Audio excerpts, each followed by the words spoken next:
Before I start, I'd like to thank Dr. Tachieri and all the other people who have welcomed me to Japan.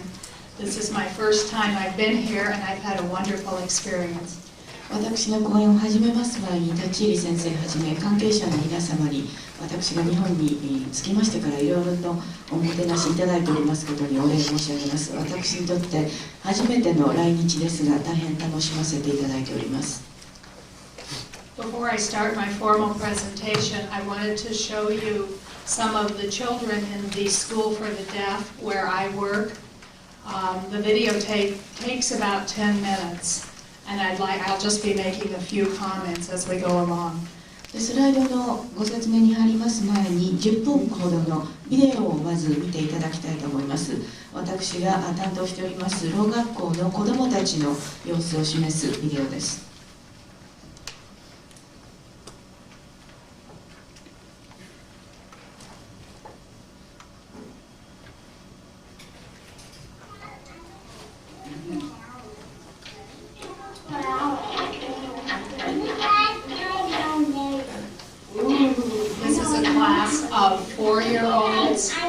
You will notice that we use what's called a total communication system in our classes. これは4歳の児童のクラスで、トータルコミュニケーションシステムと呼ばれる方法を用いております。What I want to ensure that you recognize is that even though our children are using total communication, there's a great deal of emphasis on speech. でトータルコミュニケーションシステムという方法を用いてはいますけれども、かなり口話、口で話をすることを重視しております。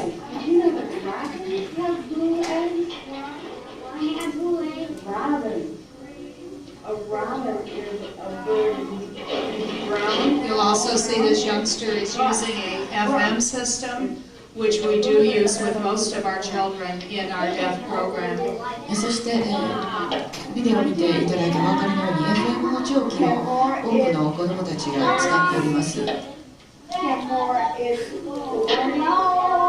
This is a math lesson with older children about 6 years of age.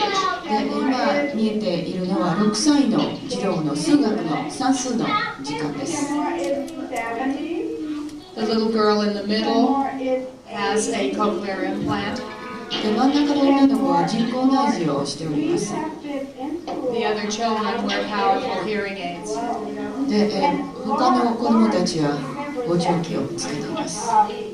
And you see this youngster also has on a FM unit. FM のユニットもつけてます。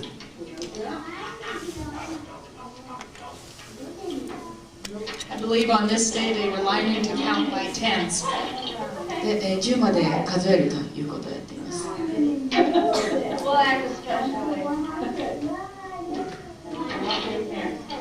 These children were very distracted by the fact that we were there videotaping. I think you'll notice they spent more time paying attention to me than they did to what they were supposed to be doing. で、クラスの中にビデオを撮るためのいろんな人や機械が持ち込まれてますので、ちらちらそちらの方を見てしまう。気が散っているようです。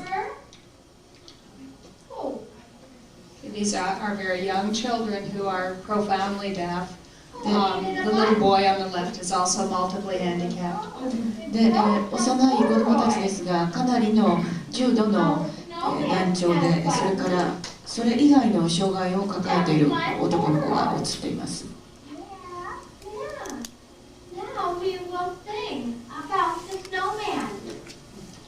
When I visited one of your schools the other day, the children had made a snowman.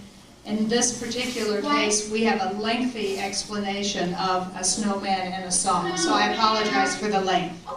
で、先日日本のろう学校を訪問させていただいたときに、生徒さんたちが雪だるまを作ってました。で、ここではかなりその雪だるまっていうのが何かということを長い時間をかけて説明しています。Snowman, snowman, I love you so.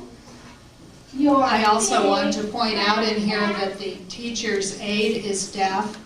We do try to employ deaf aides as mentors in our school programs. で、教える先生にとってもこの補聴装置というものを使うように取り入れております。and buttons in a row.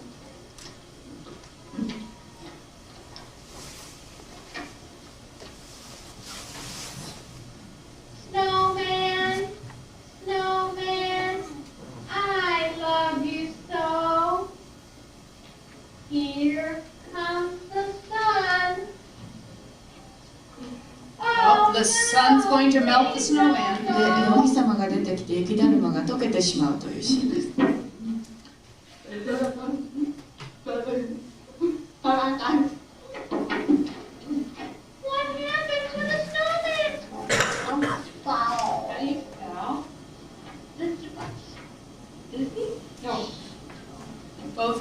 Both of these children have cochlear implants. These children are in 6th grade. で、このお二人は6歳で、両方ともお二人とも人工内耳をつけています。So what are you glad about? I am glad about.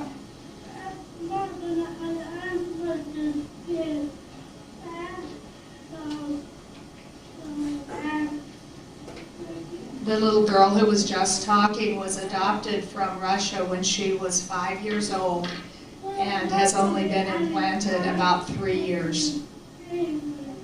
Excuse me, what is the age of those children? These children are about 11 years old.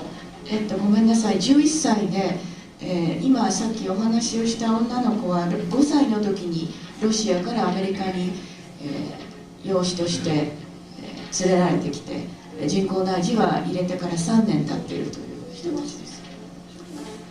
The little boy in the middle here, I want, if you can check his left ear, I want you to notice that he's using a microlink FM system, a behind the ear FM system. で、真ん中の今見えております少年の左の耳のところを注意してご覧ください。マイクロレンズの方、FM 補聴器をつけています。He didn't turn quite the way we wanted him to when we were doing the videotaping. で、ビデオを撮ってますけど、そんなに気にしてこちらの方を向いてはいませんね。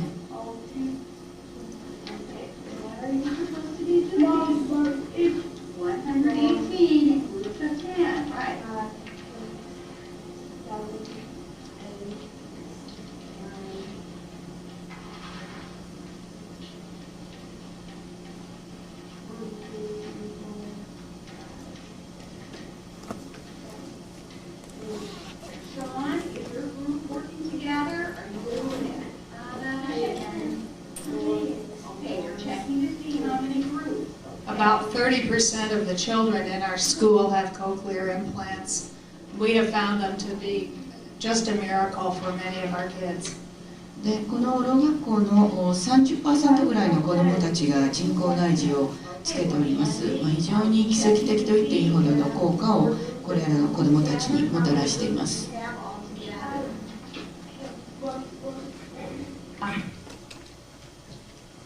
This youngster is 5 years old. He was implanted about 5 months ago. Boy, he comes from a home that speaks a different language as their primary language. で、この男の子は5歳で5ヶ月前に人工内耳を入れております。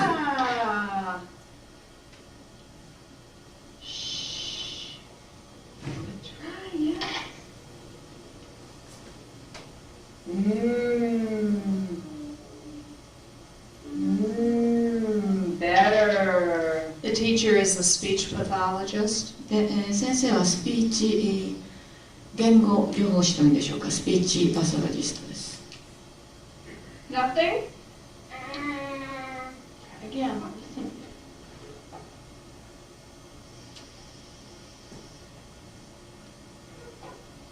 Nothing? Oh. Shh. Yeah, good job. Okay. Dr. Shute can help us understand why he's not hearing us on some occasions this afternoon. Ready? Come here. Excuse me? Come here. What's this? Dr. Shute can help us understand why he's not hearing the S sound. で、今日の午後のお話をしてくださる先生からなぜ S の音が聞こえてないかという説明があると思います。Yeah. else's.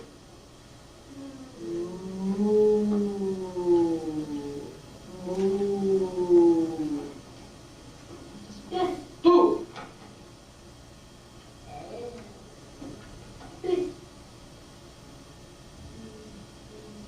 Ooh, good job. Okay, listen. Ready? Oh boy. Okay, ready? Here we go.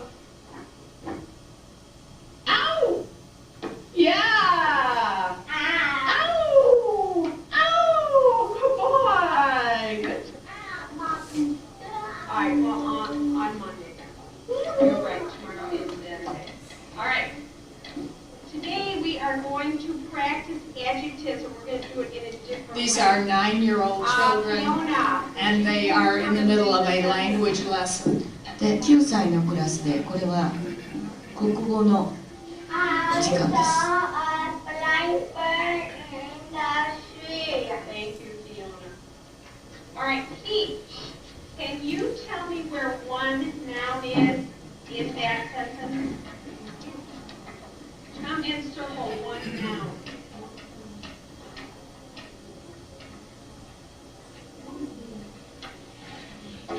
Actually, I think these are 8 years old. I think I said 9. 今9歳と申しましたが8 Rosalie, 歳 can で you した。 come and find another noun in that sentence?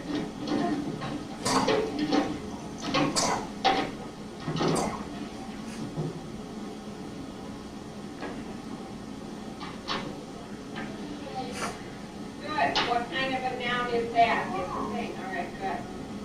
All right, now, what kind of a word? I will say your name and And the last segment of this tape is our psychologist doing a group session with the goal being language development, but also turn-taking, cooperation. で、これは先生は心理学の先生でグループで作業をする時間です。で、これは言語の発達を助けるとともにみんなで協力して何らかの作業をするという協力を学ばせる時間です。Now your turn.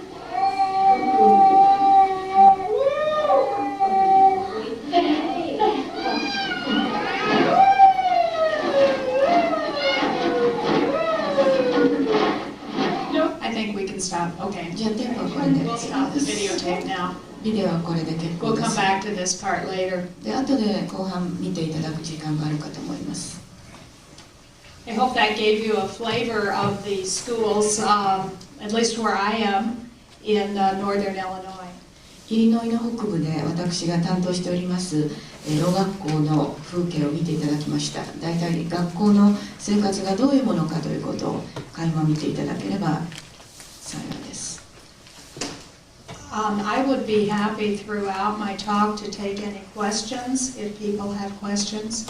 私の講演の途中で何か質問があれば随時お尋ねになってください。Okay, I'm here, I'm representing the Educational Audiology Association, and I hope to give you a little overview of what we do in the United States. 本日私はアメリカの教育オーディオロジー協会の代表としてお招きいただいておりますので、米国でこの協会がどういう活動をしているかということをまず紹介させていただきます。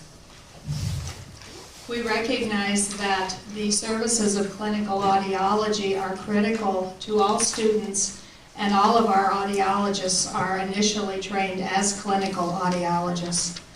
で、難聴、聴覚障害のある子どもにとって臨床オーディオロジーのサービスをいろいろ受けるということが不可欠であると考えます。したがってオーディオロジストはまず最初クリニカルオーディオロジーの訓練を受けております。However, in addition to our clinical audiology practice, we felt there was need for better collaboration with the schools.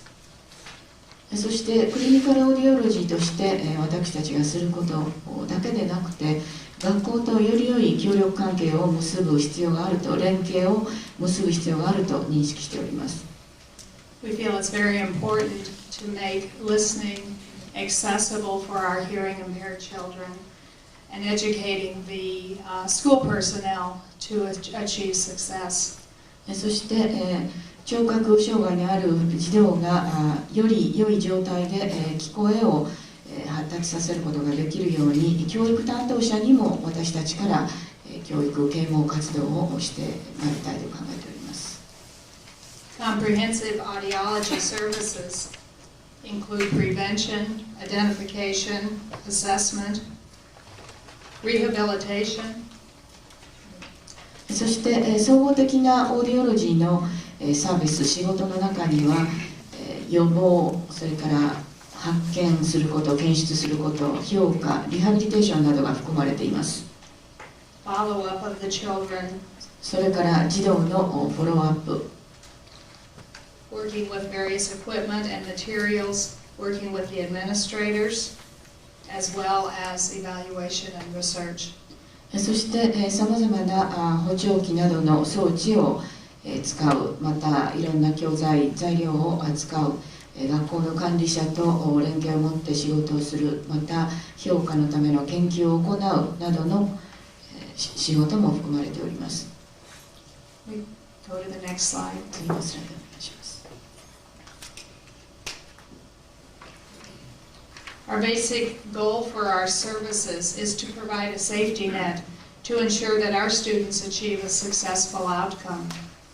で、私たちの最終的な目標というのは、子どもたちが、難聴の子どもたちが、成功裏に発育していけるように、安全ネットを私たちが提供しようということです。That is that they enter our schools ready to learn and they leave our schools ready to take their place in our society as productive citizens. つまり学校で十分な学習をすることができるように、また学校から巣立っていくときには社会の中でそれぞれ生産性のある人生が送れるようになるということが目的です。When we talk about educational audiology, we're really talking about the Educational Audiology Association, which has defined and shaped the services we provide to our kids. で、教育オーディオロジーの最近の動向ということになりますと、これはすなわち教育オーディオロジーの協会がどういうことを活動の目的としてどういうことを行ってきているかということになるわけですが、I would like to read our mission statement to you. で、まずこの協会の使命を表明した文章がありますので読ませていただきます。The Educational Audiology Association is an international organization of audiologists and related professionals whose primary interest is in the comprehensive management of individuals from birth through graduation from school in all educational environments who have listening or hearing difficulties. で、教育オーディオロジー協会というのは国際的な組織であり、第一の目的というのは難聴、聴覚障害のある子どもたちが生まれてから学校を卒業するまでその中で従前な教育を受けることが、学習ができるように総合的な管理を行うことであり、その協会の会員はさまざまなオーディオロジーの分野、また関連する職業の人たちから構成されているということです。The Educational Audiology Association advocates for the accessibility of educational audiology services for all individuals and provides opportunity for continuing education of its members. 教育オーディオロジー協会はこの教育オーディオロジーのサービスを必要とするすべての個人が学校においてそれを受けることができるようにしようということを標榜しており、また継続障害教育を会員に対して提供していくものである。We have 3 publications, as you'll see in this slide. Our Educational Audiology Review is a newsletter which is published 4 times a year. で、この協会には3種類の出版物があります。こちらのスライドに示されておりますように、Educational Audiology Review というのはいわばニュースレター開放で1年に4回出版されます。In the newsletter, there's obviously a lot of information about news about what's going on around the country, but in addition, each issue is devoted to a specific topic. そしてニュースレターの中では全米でこの教会がどういう活動をしているかという情報も提供されます。またそれぞれのそのニュースレターが一つのテーマを取り上げて特定のテーマについて述べるようになっております。Our Journal of Educational Audiology is published once a year and is a refereed journal. The articles will soon be published on the internet. で次のジャーナル・オブ・エデュケーショナル・オーディオロジーというのは我々の出している1年に1回出しております、専門誌ジャーナルでありまして、これはここに論文を投稿するとそれが評価されて評価で、承認されたものだけが掲載されるレフェリー付きの雑誌です。この内容は間もなくインターネットでも公開されるようになっております。And of course, we have a membership directory that I think most organizations do. それからほとんどの組織と同じように会員名簿が3番目にあります。I had the pleasure of meeting Dr. Tachiuri last summer at our summer conference, which was held in Wisconsin. It is a conference that's held every 2 years. 昨年の夏、私はサマーコンファレンスで立入先生にお会いすることができました。ウィスコンシンで開催されたのですが、これは2年に1度開催されるようになっております。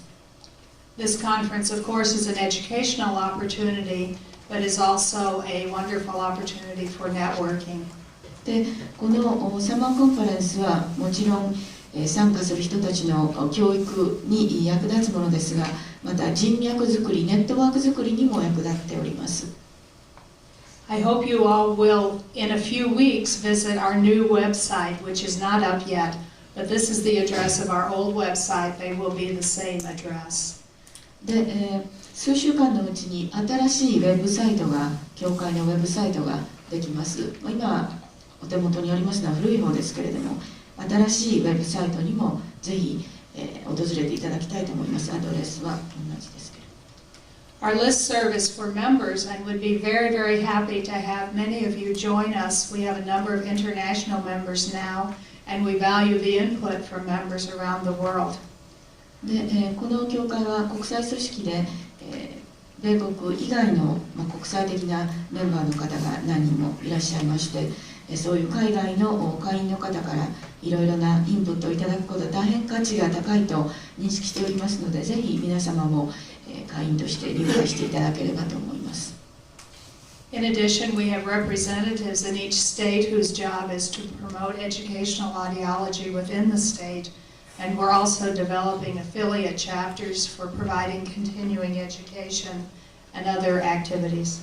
で、アメリカの各州にこの教会の代表がいまして、その州の中で教育オーディオロジーが普及されるようにいろいろな活動をしております。またこの教会に関連する支部が設けられております。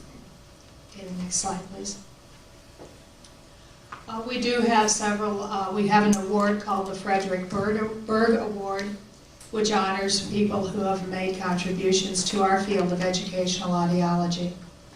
教育オーディオロジー協会にはフレデリック・バーグ賞という、功労賞があります。特に貢献度の高かった方に授与するものです。I know some of you will be attending the American Academy of Audiology next month in Chicago, my hometown, and we'll be pleased to present this award to Fred Bess of Vanderbilt University at that time. で、来月シカゴで、シカゴは私のホームタウンなんですが、アメリカンアカデミー・オブ・オーディオロジーの会議に参加なさる方もいらっしゃると思います。で、このシカゴでの会議でフレッド・ベス先生にフレデリック・バーグ賞が授与されることになっております。Past people who have won this award include Mark Ross, who was here, I believe, 3 years ago. で、この賞を受賞された方の中に3年前ですか、4年前にこちらにいらっしゃったマーク・ロス先生が含まれております。We also have some money available in our Noldie Madkin Research and Creative Endeavors Award for either graduate students or practicing educational audiologists to participate in research projects or other creative endeavors. また私たちの教会は助成金を持っておりまして、これをノエル・マトキン、研究並びに公用者賞として、例えば大学院の卒業生、大学院の学生で、特に優れた研究を行う人などに提供する、あるいはすでに卒業して教育オーディオロジーの現場で働いている方でも、そういう想像力に富んだ研究をしている方にそれを提供する機会を持っております。I'm not sure of my conversion, but our membership is $50 US. I believe that would be 5,000 yen. 大体会費がですね、私の円に換算してどれぐらいになるのかはっきりしませんが、50ドルぐらいです。5000円強というところでしょうか。Again, I would welcome any of you to join our organization. ぜひ入会していただきたいと思います。In addition to the things that I just discussed, we also have developed recommended practices and some position statements, and I'm going to spend the next few minutes discussing those. また、教会としてこういう活動をするべきである、推進すべきであるという要項、あるいは指針表明も作成しておりますので、これからいくつかのスライドを用いてご説明したいと思います。Our practices were developed out of the traditional scope of practice for audiologists. As I said earlier, all of our audiologists are trained as clinical audiologists. で、まず伝統的な活動範囲ということから見てまいりますと、先ほども申し上げましたように、教育オーディオロジストはすべてまずクリニカルオーディオロジストとしての訓練を受けております。So each of the areas in this slide are within the traditional scope of practice of all audiologists. で、今スライドで出ておりますのはそういう意味で、いわゆる従来の伝統的なオーディオロジストの活動範囲と認識できるものだと思います。The next slide. So from the scope of practice, the following recommended practices were described. で、実際の活動範囲から次に、オーディオロジストがなすべき役割は何かということが導き出されます。I'm going to spend a few minutes discussing each one of these areas as they relate to educational audiology. 教育オーディオロジーに関連したこの項目の一つずつをまず見てまいりたいと思います。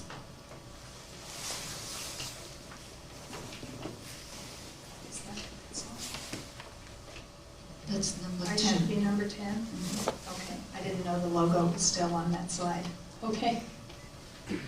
Okay, one of the first roles of the educational audiologist is in identification and assessment of hearing loss in children.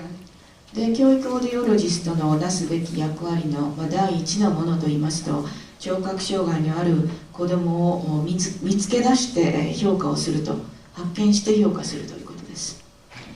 Thus, we need to be involved in the development and supervision of hearing screening programs for all children, ranging from birth through 21 years of age or when they leave our school system. で、そのためには、出生時から学校を卒業して社会に出ていく、21歳までの間の子どもたち、青少年のスクリーニングの内容、またその管理についても従事しなくてはなりません。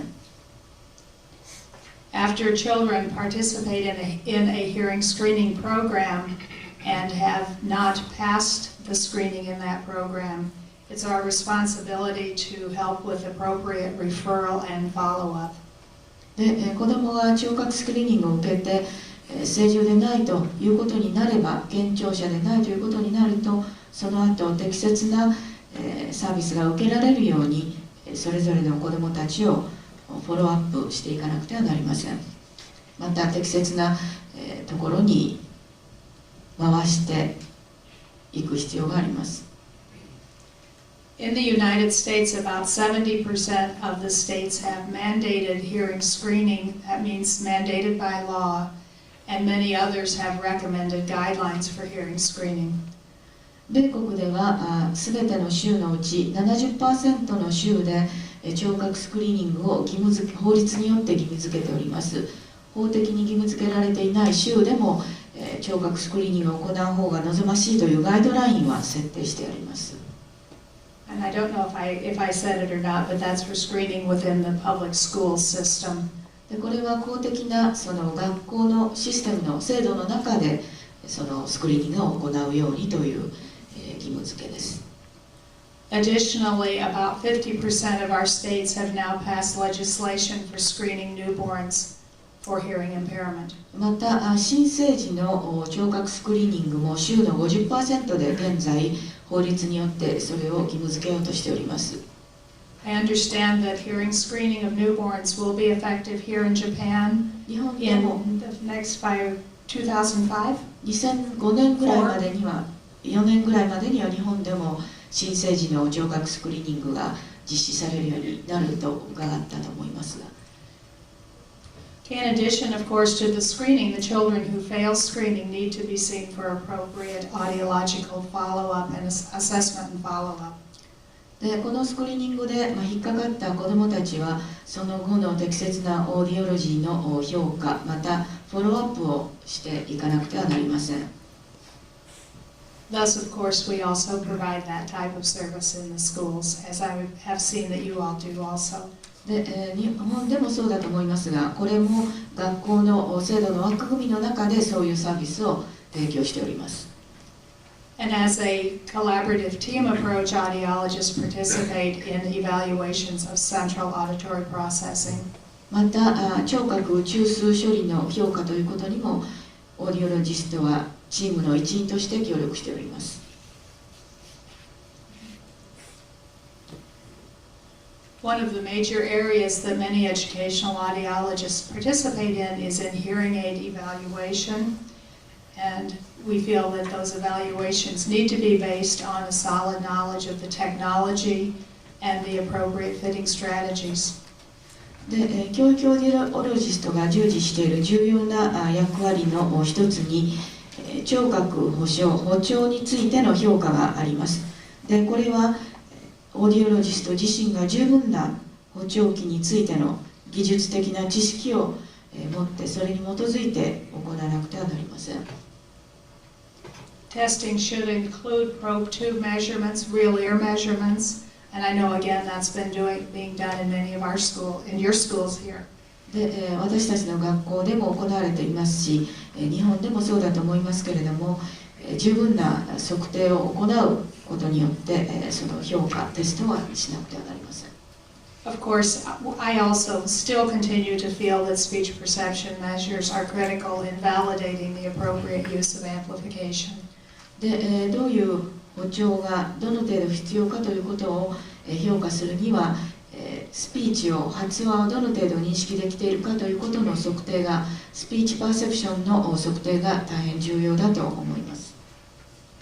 We also try to help the people working in the schools with children monitor their hearing aids and their FM systems to be certain that they're functioning appropriately. We certainly find that many hearing aids are not working well if they're not closely monitored. それともう一つ大切なことは子どもが補聴器 FM 補聴器をつけて学校で勉強している場合学校関係者がそれがちゃんと望まれている通りの効果を上げているかどうかを監督モニターしていく必要があるということです。というのは往々にして補聴器はつけていてもそれが十分に効果を出していないということがあるからです。As you saw in the videotape, we feel strongly that children need to be using assistive listening devices to help them access communication, not only in the school that I showed you where children are mainly severely hearing impaired to deaf, but also within the mainstream environment. でビデオの中で見ていただきましたように、ビデオで見ていただいたのは重度の難聴ないしろうの子どもたちですけれども学校でのコミュニケーションを図るだけでなくて学校以外のところでも自分の環境の中できちんとコミュニケーションが図れるようにという意味で補聴装置を使うべきだと思います。In the second part, we're going to take a break after the first part of this talk, and in the second part, I'm going to be discussing classroom amplification in greater detail. で、私のお話は前半後半に分かれておりまして、前半が終わったところで休憩を入れまして、あと後半になります。後半で学校の教室で実際に補聴をどのように扱うか行うかということについてかなり詳しくご紹介いたします。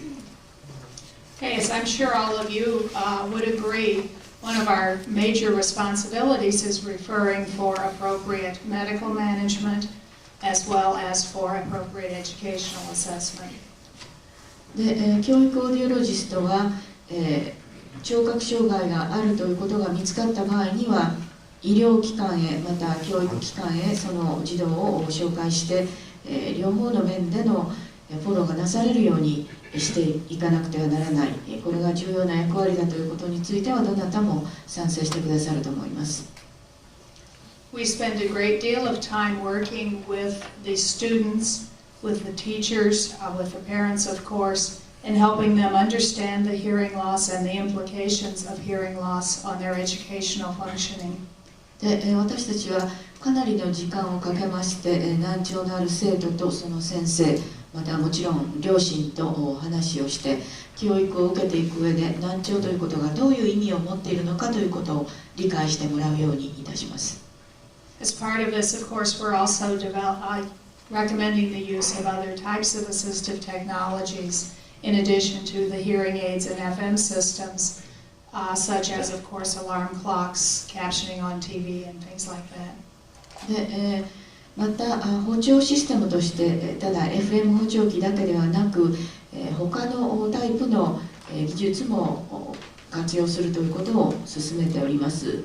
例えば警告が表示されるようなタイプのものとか。We also need to be aware of the community resources that are available to our families of children with hearing impairment, both in terms of not only medical, as I mentioned earlier, but other agencies such as those for financial assistance or helping support the kids, as well as medical providers, vocational rehabilitation, and so forth. また聴覚障害のある子どもを抱える家族を地域社会が援助支援できるようにコミュニティの資源も活用することを促しております。これは単に医療機関だけではなくて、例えば補聴器を購入したりということを経済的に援助するための福祉課ですとか職業訓練学校組織などそういったところの理解も求めております。And a real big part of our work is meeting out in the schools with the teachers, not only about a given student, but in general helping them understand about hearing loss, and also talking about classroom acoustics and ways to make listening available, better listening available for all students, not just children with hearing impairment. そして、特定の生徒についてということだけではなく、私たちは頻繁に学校に足を運びまして、教師とお話をして難聴についての理解を深めてもらう。また教室での音響状況を改善して、特に難聴がある子どもだけでなくて全ての生徒により良い聞こえが提供できるようにするにはどうすればよいかというような話をいたします。Many educational audiologists are involved in providing direct services to students with hearing impairment in terms of development of auditory skills. That's not true of all of them. In many places, such as mine, that job is taken over by the teachers and the itinerant teachers of the hearing impaired. で、子どもに対して直接教育オーディオロジストが何らかのサービスを提供する場合もあります。すべての場合でそうとは限りませんけれども、聴覚技能をどのように伸ばしていくかというようなことで、私が管轄しております学校ではそれは、ろう学校の教師の責任範囲の中に入っております。However, it remains very important that we help those people understand the importance of regular monitoring of the assistive equipment that's being used, hearing aids, FM systems, and so forth. で、FM 装置、補聴器などを教師が定期的にモニターしてそれを調整することができるように、そういった教師に対する教育啓蒙活動というのも重要かと思います。Monitoring programs for that must be in place. In fact, it is included in our federal law that we're responsible to assure that hearing aids or other listening devices are working appropriately. で、補聴器、補聴装置が適切に機能しているかどうかをきちんとしたモニターのプログラムを持って調べることというのが米国の連邦政府の法律で定められております。In the second half of my talk today, I'm going to be spending some time on the development of IEPs. That's the Individual Education Plan, Individual Service Plan for Children, Family Service Plan for Children under 3, and Transition Plan for the older children. で、私の後半のお話の中で、IEP と呼ばれる個別教育プログラムの開発について、あるいは児童だけでなくそういった難聴児を抱える家族に対する個別の支援プログラムなどについて詳しくご紹介したいと思います。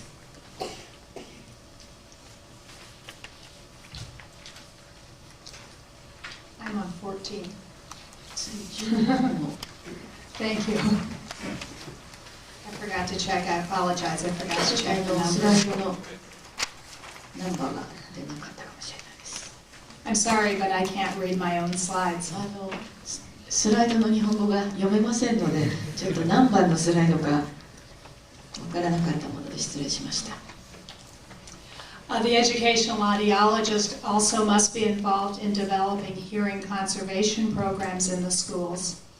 教育オーディオロジストは学校での聴覚管理ないし保全の、プログラムにも責任を持たなくてはなりません。That is, we need to help instruct people on hazardous noise and ways to prevent hearing loss, as well as the identification of what is a hazardous noise. で、それには例えば難聴、聴覚障害をきたすような原因になる有害な雑音とか騒音がしないように環境を整える。そして教育関係者に学校の先生方にじゃあ有害な雑音というのはどういうものかということを理解してもらうということが含まれています。We're also responsible for promoting the use of sound field amplification. I didn't ask if that's something that you're using here in Japan very much. で、日本で広く使われているかどうかまだお尋ねしてなかったと思うんですが、もう一つ FM 音上というんでしょうか、音上増幅補聴、これも担当しなくてはなりません。A little bit. I'm getting the signal just a little bit. 少しだけというお返事が今返ってきました。We have found that the use of sound field amplification, that is a small public address system in a classroom, has great effects on improving the classroom performance of all children, not just children with hearing impairment. で、この音上増幅補聴というシステムを使いますと、単に難聴児だけではなくて全ての生徒の教室での学業に大変効果が出ると認識しております。We also provide consultation to schools in the area of classroom acoustics and are especially happy when a school district calls us before they build a school and ask us what they should do to make listening more accessible for their students. また教室内の音響の条件を良くするためにコンサルテーションを行うこともしておりまして、特に学校の建物が建ってしまわない前にそういう建設計画がある段階で教室の音響についてどうしたらいいかという相談を受けるのが最も望ましいと感じております。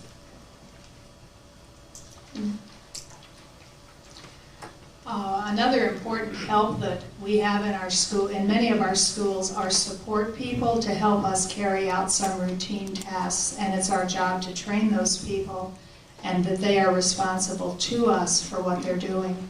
また学校の中で難聴児を支援するために毎日決まった作業をしなくてはならない、そういうルーティンの仕事を担当する人たち職員がいるわけですが、そういう人たちに対する支援も行っております。きちんとそういった日常的な毎日の作業が行われるように。For example, I use a support person to act as an assistant in our testing and also to do much of the troubleshooting of our FM equipment, packing it up, listening to it, making the necessary repairs or packing it up for shipment to the manufacturer for repair.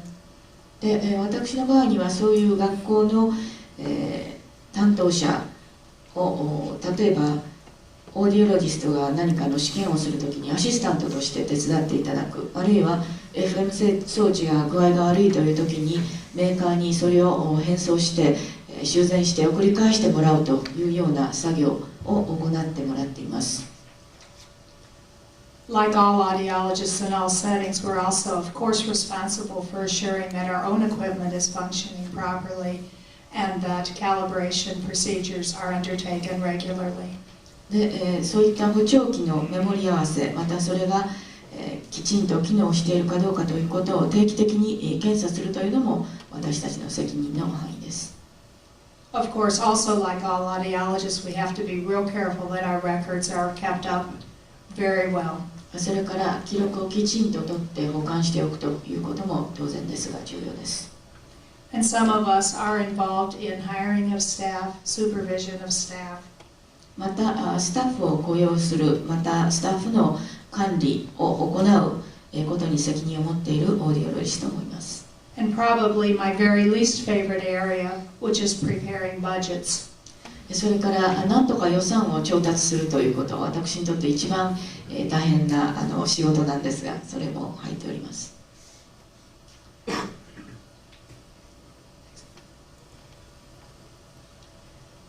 We also reach out into the community to provide informational in-services to various organizations and attempt to talk with not only service clubs but also with medical personnel within the community. また地域社会の中での活動も行っております。地域社会のさまざまな組織に対して関連する情報を提供する、また医療機関に対して情報提供、サービスの提供を行います。We also try very hard to work in a collaboration with our community audiologists as well as with our hospital audiologists and cochlear implant teams. で、地域社会で仕事をしておられるオーディオロジスト、また病院内で職員として仕事をしているオーディオロジストと協力をする、また人工内耳の担当チームと協力をすることもあります。And finally, just like all of you here today, we must keep ourselves current with continuing education and knowledge of the research in the field.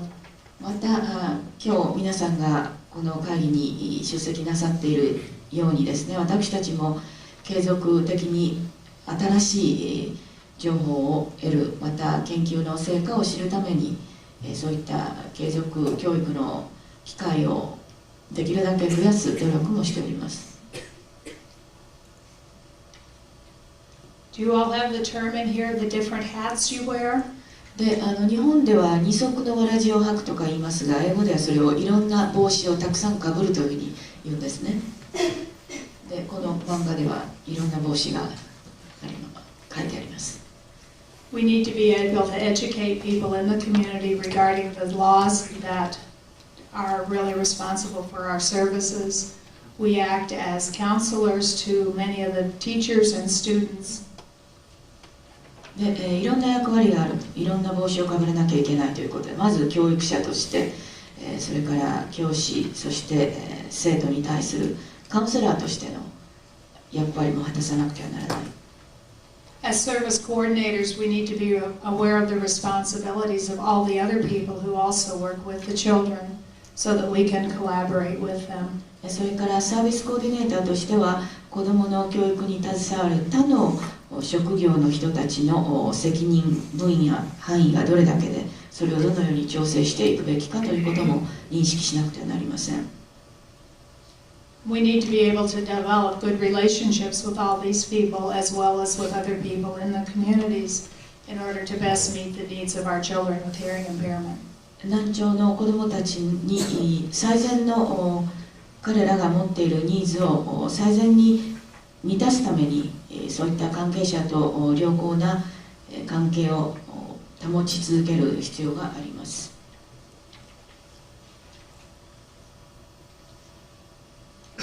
So we started out with a scope of practice that is typical of all audiologists, and from there talked about the recommended practices that educational audiologists do. で、まず、実際にオーディオロジストが教育オーディオロジストがどういうことをしているかという、伝統的な従来の活動範囲を見極め、そこから次にでは教育オーディオロジストがなすべき役割は何かということが出てきた。そこまでお話しいたしました。From the recommended practices, we've also developed some position statements, one of which is included in your handout, and we'll be talking a little bit later about that and our relationship with cochlear implants. で、どういうことをすべきかというなすべき役割についての勧告から今度はこういう指針でやっていこうという指針表明が出ておりまして、このうちの一つはお手元の資料の中にも入っているかと思います。指針表明というのはポジションステートメントと言います。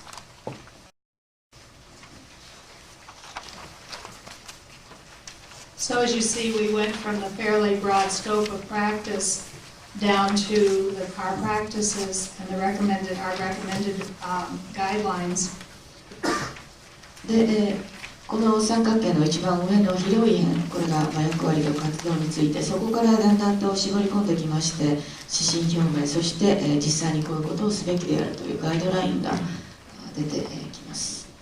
The practice guidelines are developed in each facility to really describe the job description of each audiologist in a specific facility. そしてこのガイドラインというのは最終的にはそれぞれの施設で仕事をする教育オーディオロジストの職務文書としてどういう職務を担うべきかという形で記述されるようになります。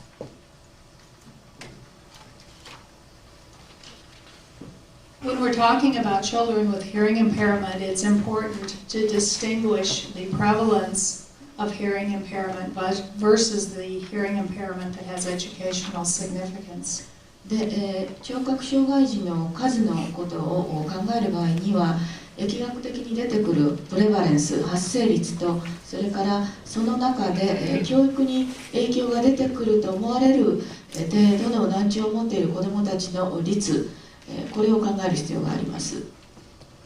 We'll also be looking at the number of educational audiologists in the United States and then comparing that to the number that we think are necessary to meet the needs of the kids. そして現在学校で採用されている教育オーディオロジストの数に対して子どもたちのニーズを満たすのに必要な数、これがどのように違っているのか。And I'll be discussing a little bit about what we think are good outcomes and the ones that are unacceptable. で、こういう結果になればこれは良いとされると。で、これは認めることができないというその結果についても申し上げたいと思います。Prevalence would certainly mean the number of children overall that have hearing impairment. And as you can see from these studies, there's some very high numbers of children reported. When we're talking about prevalence, we're talking about any degree of hearing impairment. で、まず聴覚障害児の数ということで、プレバレンス、疫学で出てくる数ですね。これはですね、すべてのレベルの聴覚障害を含みますので、研究で報告されているパーセンテージかなり高い数字が出ているものもあります。A study published a little over a year ago now by Niskar et al. Indicated that there may be 7 million children in the United States with some degree of hearing impairment, or about 15% of the children. 1年ほど前にニスカーが発表した研究論文では、アメリカではすべてのレベルの聴覚障害を含むと700万人の子どもが聴覚障害であろうと、比率としては約 15% と発表しております。That study was sponsored by the Center for Disease Control, which is a large federal agency. で、アメリカの大変大規模な疾病 Center for Disease Control 疾病予防センターと呼ばれる CDC という大きな連邦政府の関連組織があるんですが、ここがその支援した研究で出てきたパーセンテージです。Another study by Fred Bess, who I mentioned earlier, indicates that there are over 11% of children with hearing impairment in the schools. で、フレッド・ベス、この方の名前は先ほども申し上げましたが、この人の研究論文では子どもの聴覚障害の率が 11% 強となっております。Again, remember we're talking about prevalence. We haven't started talking about educational significance. で、このプレバレンスと発生率という場合には、すべてここで出てきているパーセンテージの子どもたちすべてのにとって教育に影響が出ているということではないんです。As you can see from this slide, Fred, look back. Oh, I can go on with that. I'm going to be discussing this research a little bit later in my talk. But children with minimal sensory neural hearing loss, and by that I mean greater than about 15 to 20 dB or unilateral, that there may be as many as 5.5% of the school-age population with that loss. で、就学児童の中で、正常と難聴の境のあたり15から20デシベルぐらいの感音性の難聴あるいは一足性の難聴があるものという、場合には 5.5% ぐらいではないかという結果が出ております。In addition, there may be another 3.5% of children with conductive hearing loss. 大音性の難聴が 3.5%。And the other category includes those that we've traditionally talked about as being hearing impaired, about 2.5%. で、その他というのが 2.5% ぐらい。For a total again of about 11 out of every 100 children having some type of hearing impairment. で、これを合計しますと、11% ということになって、100人の子どものうち11人が何らかの、聴覚障害を持っているということになります。Again, I was talking about incidence or prevalence of hearing loss, not necessarily that is educationally significant. しかしこれはその発生率あるいは発症率と呼ばれるパーセンテージでして、この子どもたちすべてがこの難聴によって教育に影響が出てきているということではないです。When we talk about educational significance, and by that I mean hearing loss, which is impacting educational performance, we're looking at about 1.5% of children. で、難聴によって、学校での学業に悪影響が及ぶ、したがって教育的な配慮が必要である子どもとなりますと、大体 1.5%。Thank you. I'm sorry, I forgot to ask that my slide be changed. Let's go on to the next one. Noel Matkin, who's a wonderful person and who I hope some of you have an opportunity to meet, has had a great impact in our field, has suggested these percentages of kids with hearing impairment, about 1%, this is educationally significant. About, で、マトキンの研究で発表された内容がこのスライドに示されておりますが、マトキン先生は大変素晴らしい方で、皆さんの中にもお目にかかることができる方がいらっしゃればいいと思うんですが、この教育オーディオロジーの分野に大変大きな貢献をなさった方です。で、このスライドで示されているのは教育的な配慮が必要な聴覚障害の児童の率です。So these are the numbers that Dr. Matkin has suggested of children who have educationally significant hearing loss. で、学業に影響が出る程度の難聴、聴覚障害を持っている子どもたちの比率です。I should point out that in these statistics, Dr. Matkin has included children with unilateral hearing loss in one ear, but he has not included many of the children in the best study of minimal sensory neural hearing loss. でこのマトキン先生のこの統計の中には一足性の難聴というのは含まれておりますけれども、先ほどのベス先生の研究のパーセンテージとして出ていた感音性の難聴、最小限度の感音性の難聴というのは含まれていないです、この統計を出すときに。I hope to show you at the end of the second part of my presentation that we need to be very concerned about those children also.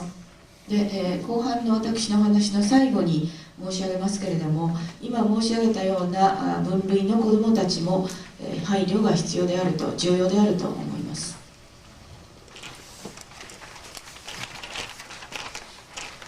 The Educational Audiology Association supports the American Speech Language Hearing Association guidelines, indicating that there should be one audiologist for every 12,000 students.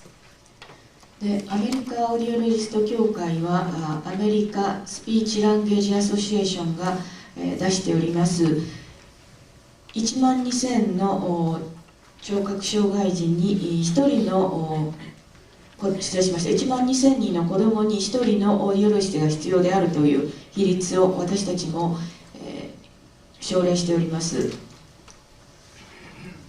Unfortunately, based on the most recent published statistics on the number of educational audiologists, that ratio is instead about 1 to 44,000 plus.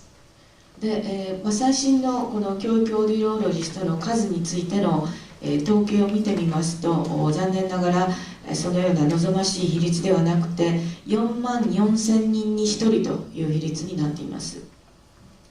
There are only a little over 1,000 educational audiologists employed. 雇用されている人数としては1000人強。Which means we need about 2,665 more. さらに2665人を追加する必要があるということになります。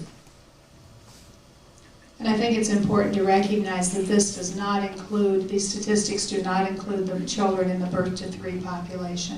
もう一つ重要なことですが、この統計には出生時から3歳までの3歳未満児は含まれておりません。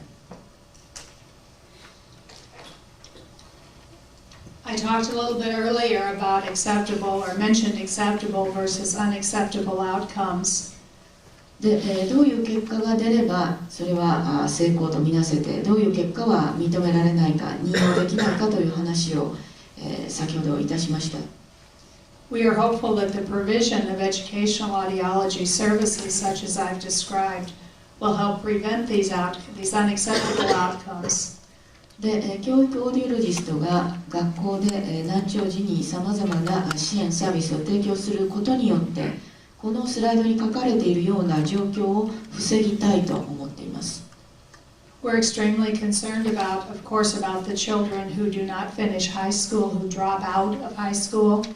で、高校をきちんと卒業しないで、途中で、辞めてしまう子どもたちの将来に大変懸念しております。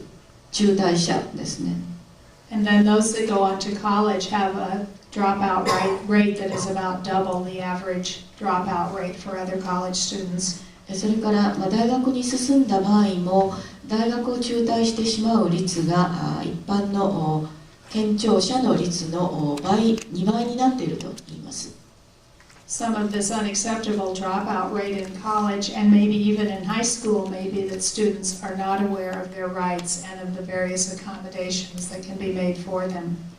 で、本来、聴覚障害のある者としていろいろなサービスを受けることができる、そういう権利について、認識していなくて十分なそういうサービスを受けることができなくて、高校や大学を中退してしまうという結果になるのは大変残念であります。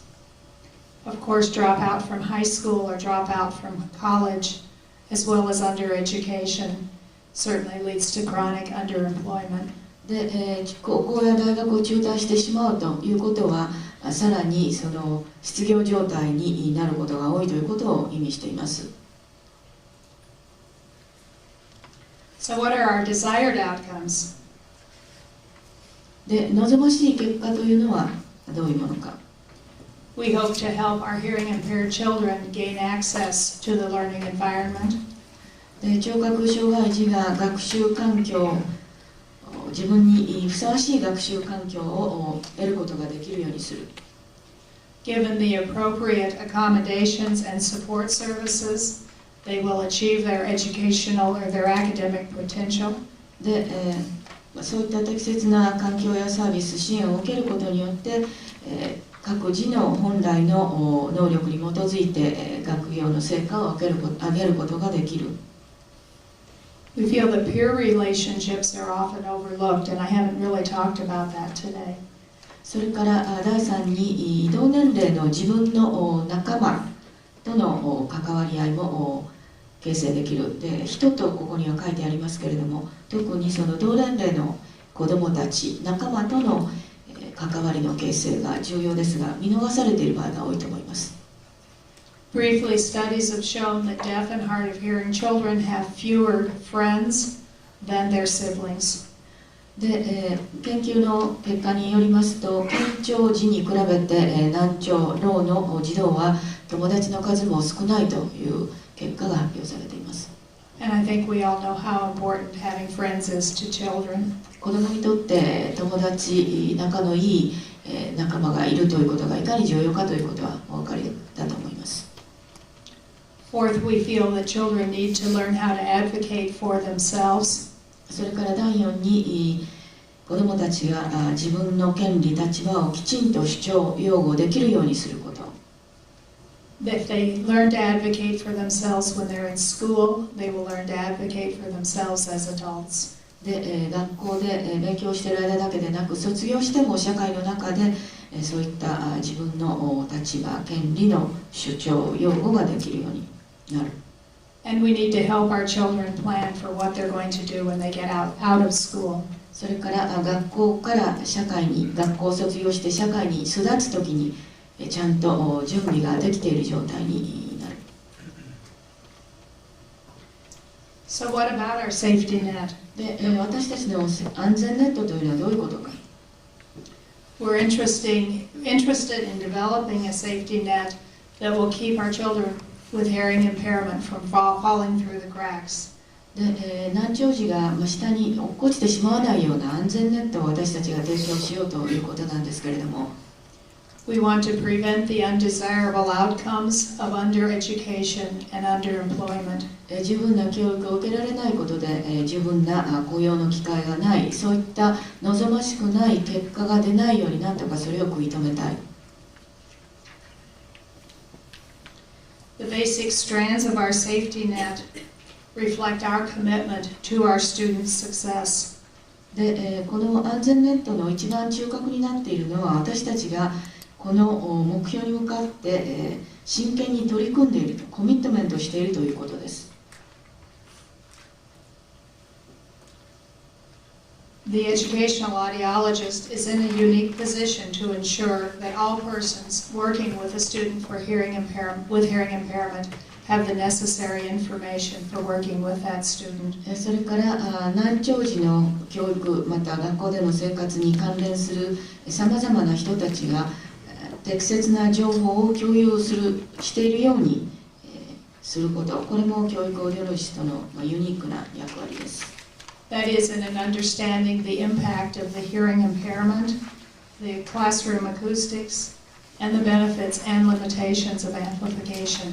で、この中には難聴が教育にどういう影響を及ぼしうるのか、また教室の音響の条件がいかに重要であるか、また補聴器が持っている利点、それからその限界について理解を深めるということです。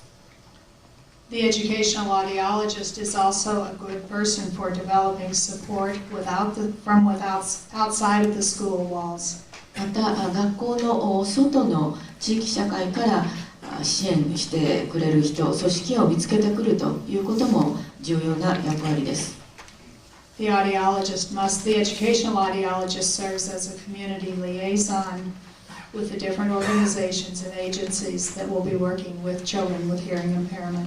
地域社会の行政、あるいはさまざまな組織との連携を図る調整役としてリソースを共有できるように as well, of course, as with other audiologists in the community.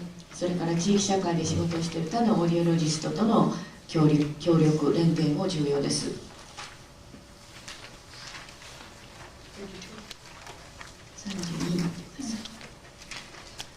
The success of a hearing impaired student's academic career relies on optimal amplification.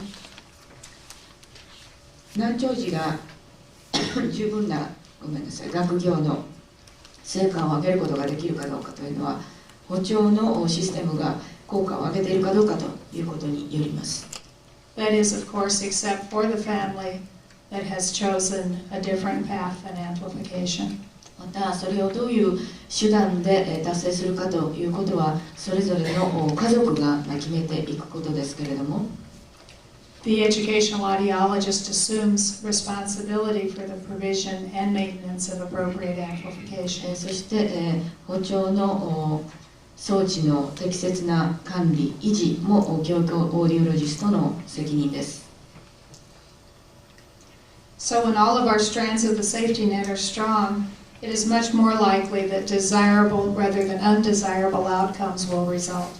で、私たちが提供する安全ネットが強固な強力なものになればなるほど望ましい結果に終わることを防ぐことができるようになります。So in summary, we feel that children with hearing impairment are at risk today and tomorrow. で、まとめますと、聴覚障害児は現在リスクの高い状態にさらされており、その状況は今後も続くものと思われます。And we firmly believe that educational audiologists make a difference. そして、彼らの将来に違いをもたらすことができるのは私たち教育オーディオロジストであると確信しております。I'd like to take a little break now. で、これで全般が終わりましたので休憩を取らせていただきたいと思います。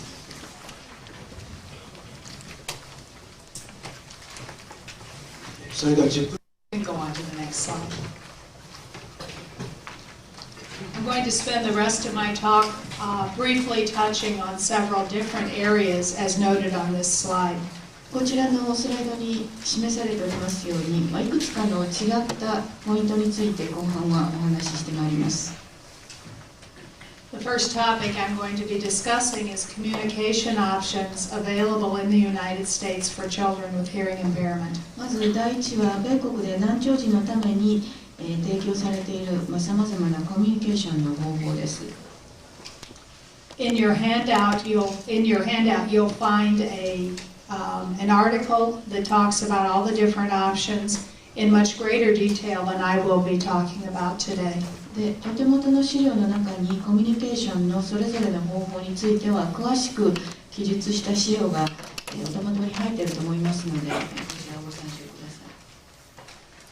さい。Dr. Tachieri asked me to address this approach called American Sign Language, English as a Second Language, or what's called bilingual, bicultural, or bi.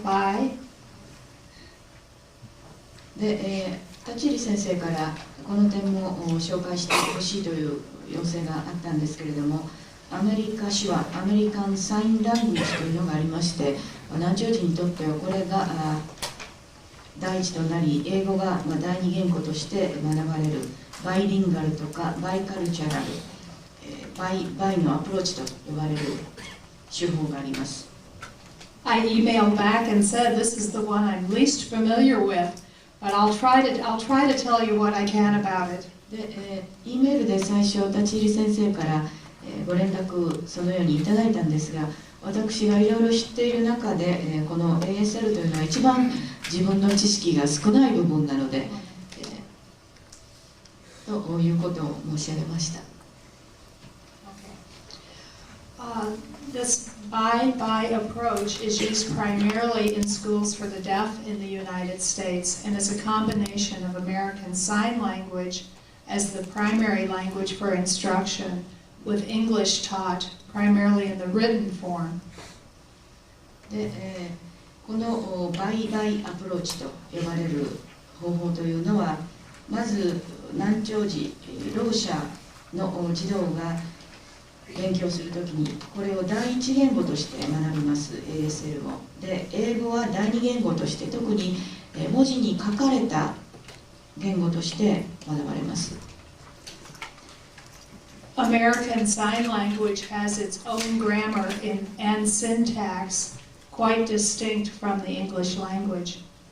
ASL には独自の文法や語順というものがありまして、これは英語とはまた別個のものになっております。 Use of facial expressions and body movements is very important. そして顔の表情とか、体の動きも大切な役割を果たします。 Amplification is not a requirement for children or adults using this type of communication system. で、このバイバイアプローチという手法でコミュニケーションを取ることができる児童とか大人にとっては、補聴というのはどうしても必要な条件ではないです。 However, many culturally deaf people do continue to wear hearing aids and obtain some benefit from them. しかし、この方法でコミュニケーションを取っている難聴者で補聴器も使っているという人も大勢いますし、またそれによってメリットも得ています。 Thus, the audiologist's role with these children would be the same as they would be with any other communication approach for those children choosing to use amplification. で、子どもが難聴児がそういう補聴の装置を使うということになれば、この手法を用いている子どもでもその他の、手法を用いている難聴児と同じことです。教育オーディオロジストはその選択肢に応じてサービスを提供していきます。 Thus, the role of the audiologist would be to provide the appropriate technology and expertise to allow for maximum use of amplification as desired by the family and student. 家族や児童の要望に応じて、最大限の補聴装置システムの効果が出るように、教育オーディオロジストはその技術や専門知識を持っていなくてはなりません。 And of course, the educational audiologist must be able to provide information on other assistive devices, as we mentioned earlier, such as captioning on TV, alarm clocks, smoke detectors, telephone communication, and so forth. で、また教育オーディオロジストは、例えばテレビだとキャプションで字が出てくるとか、あるいは火事の検出の火災報知器ですか、それとか、アラームクロックとか、そういった生活の場面での、難聴者を補助するためにどういう、機器があるかということについての情報も持っていなくてはなりません。 Also, I think that audiologists that are employed in settings where this approach is used still must be knowledgeable of all the various options in order to provide families with choice as more babies are being identified at birth.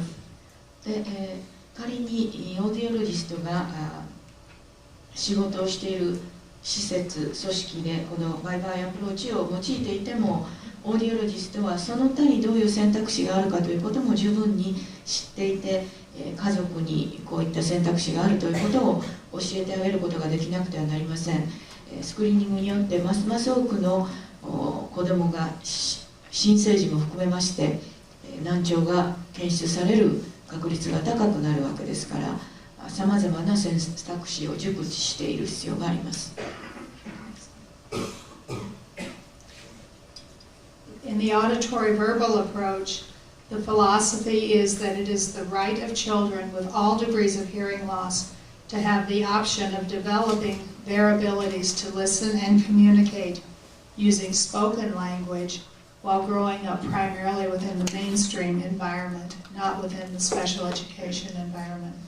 で、次の聴覚法というのは、難聴のある児童ができる限り補聴技術によって残存聴力を活用することができるように、そして言葉、口で話すあるいは聞くことをメインにして言語を発達することができるようにしようというもので、特別学校とか特殊なろう者のコミュニティだけでなくて、一般の健常者と共に生活していけるようにということを狙ったものです。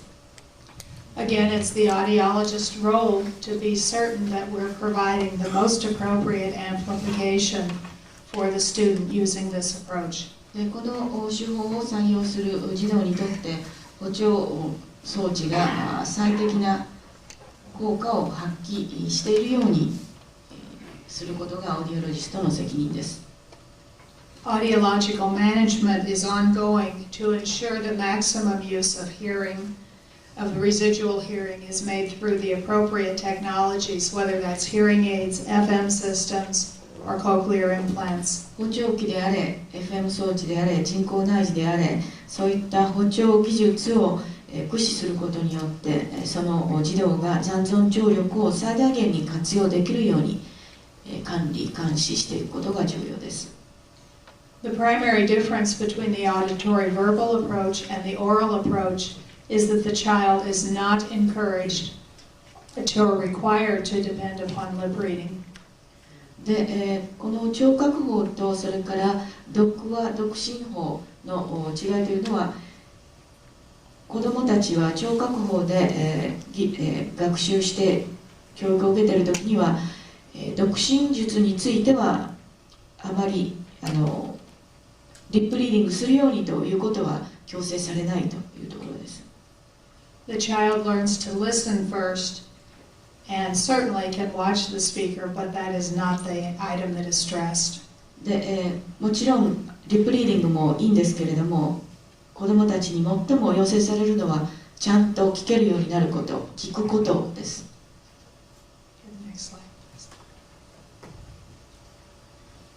I was surprised to visit many of your schools and find out that you all are using cued speech in the schools that I observed while I was here, have been here in Japan. 日本で今回いろいろな学校、難聴児の学校を拝見しまして、キュードスピーチを採用されているところが大変多いのでびっくりいたしました。I had been wrongly informed that your approach in most of your schools was one of an oral approach, and the cues or sign language was not used, and I've learned otherwise. で、来日する前に私は間違った情報を頭の中に持っておりまして、キュードスピーチではなくて、日本では大抵の場合が口話法とか、口話法であってキュードスピーチとか手話というのはあまり使われてないというふうに聞いておりましたので、実態を知ってびっくりしました。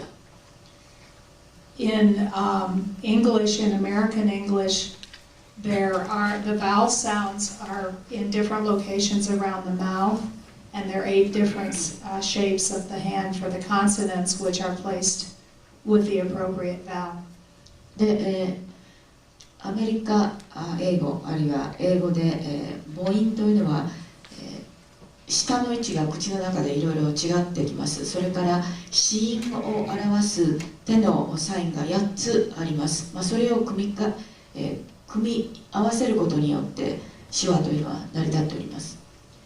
Cued speech then supplements what's seen on the mouth via lip reading in such a way as to make spoken language visible and clear through vision alone. で、このキュードスピーチというのはそのリップリーディングによって、話している言葉を補助的に理解する、その助けにするというものです。そのために、手のキューサインを利用するということです。Again, the audiologist's role is to provide maximum use of residual hearing through appropriate amplification, including cochlear implants, hearing aids, FM systems. で、ここでもオーディオロジストの最大の責任というのは、重要な責任というのは難聴児の残存聴力を最大に発達させるように、人工内耳、FM 装置、補聴器などの効果的な活用を助けていくということです。In addition, cued speech has been implemented in some total communication programs and some of the bye-bye programs. キュードスピーチというのはトータルコミュニケーションプログラムあるいは先ほどのバイバイスピーチの中にも取り入れられています。The primary goal is to achieve literacy, で、literacy means ability to read. 読めるようにするというのが第一の目的です。読むことができるように、識字できるようにするということです。Cued speech was developed in the United States but has been now implemented in approximately 50 languages, obviously including Japanese. で、もともとキュードスピーチは米国で開発されたんですけれども、日本語を含めて現在は50の言語で採用されています。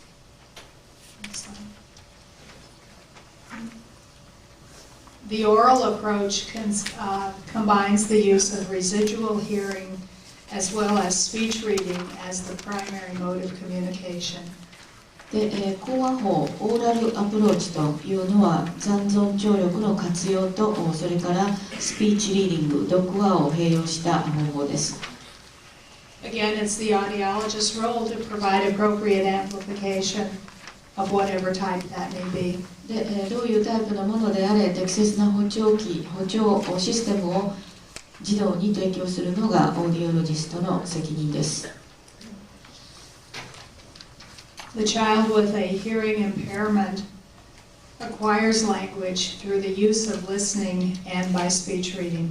で、難聴児は聞くこととそれからスピーチリーディングの両方によって言語を学んで発達させていきます。Next slide. Thank you. Total communication utilizes all avenues to help the child learn, whether that's listening or with the use of manually coded English, of course, in our case, as well as speech reading and sometimes also the addition of cued speech. で、トータルコミュニケーションの方法というのはありとあらゆる手段を全部併用しようというものです。この中には講話、手指のサイン、手話ですね、それからスピーチリーディング、指文字、それから残存聴力の活用、場合によってはキュードスピーチも全ての方法を活用しようというものです。The use of sign language is manually coded English, as I said, and in that way all the tenses, plurals, and so forth are included, and they're in the same word order as English.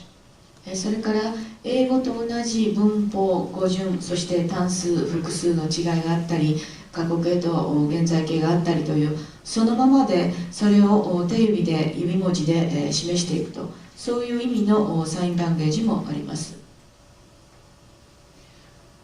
As I've said with many of the other approaches, the role of the audiologist is to maximize residual hearing and be certain that appropriate amplification technology is being used. 他の手法の場合と同じですが、ここでもオーディオロジストの責任というのは児童の残存聴力を最大限に活用すること、そのために適切な補聴のシステムを選ぶ、そして、提供することにあります。Next slide. I'm going to skip most of this section as I have learned since I've been here that Dr. Shute will be talking most of the afternoon on cochlear implants. But I did want to correct in your handout, I believe that was already mentioned to you, an error in number 10, that the age of candidacy in the United States is now 12 months of age.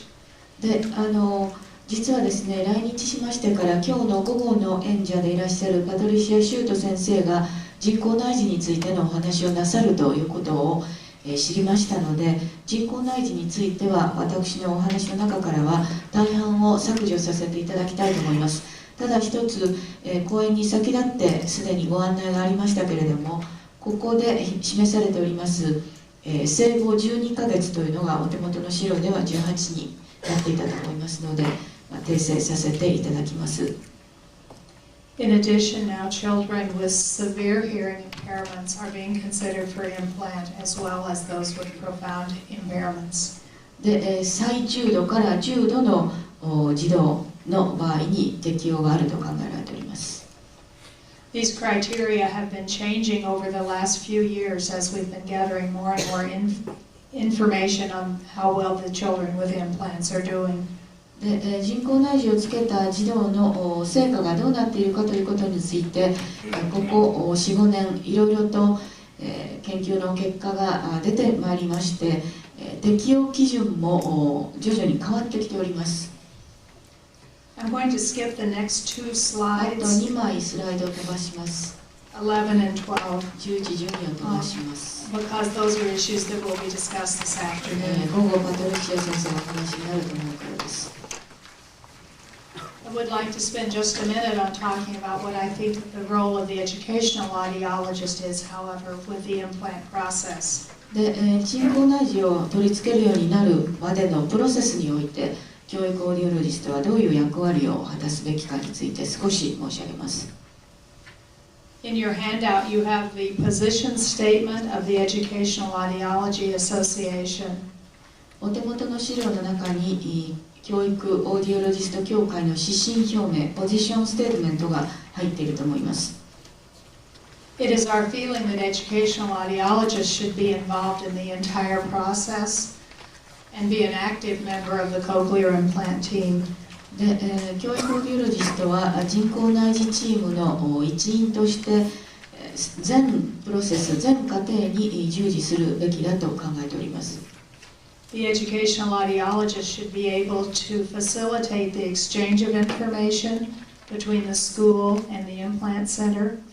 で、学校とそれからこの人工内耳のセンターの間での適切な情報のやり取りを促すのもその役割です。And also be able to act as a resource and a liaison for the parent and the implant center. そして人工内耳センターとその児童の家族との間の連絡係としても情報のやり取りに関与する。The educational audiologist can help the parent understand the process of the implant and also to understand the benefits and limitations of implants. また児童の両親に対して人工内耳をつけるまでのプロセスがどういうものであってどういうメリット、限界があるかということを理解していただくようにする。Most importantly, the educational audiologist needs to be able to provide support for the parent regardless of the parent's choice. で、最も重要なことは両親がどういう決定をしたとしても何を選んだとしてもその家族をサポートしていくことだと思います。I think you will look forward to a wonderful afternoon with Dr. Shute, who's a renowned expert in the area of cochlear implants in the United States. パトリシア・シュート先生は米国で人工内耳のエキスパートとして優れた方ですので今日の午後の先生のお話を私も楽しみにしております。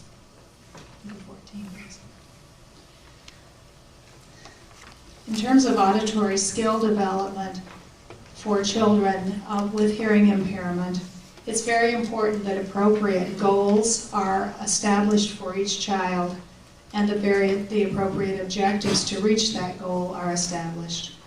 で、難聴児の聴覚的な技能を発達させるために重要なことはそれぞれの子どもに即して目標を設定しそれに到達するための目的をきちんと設定することにあります。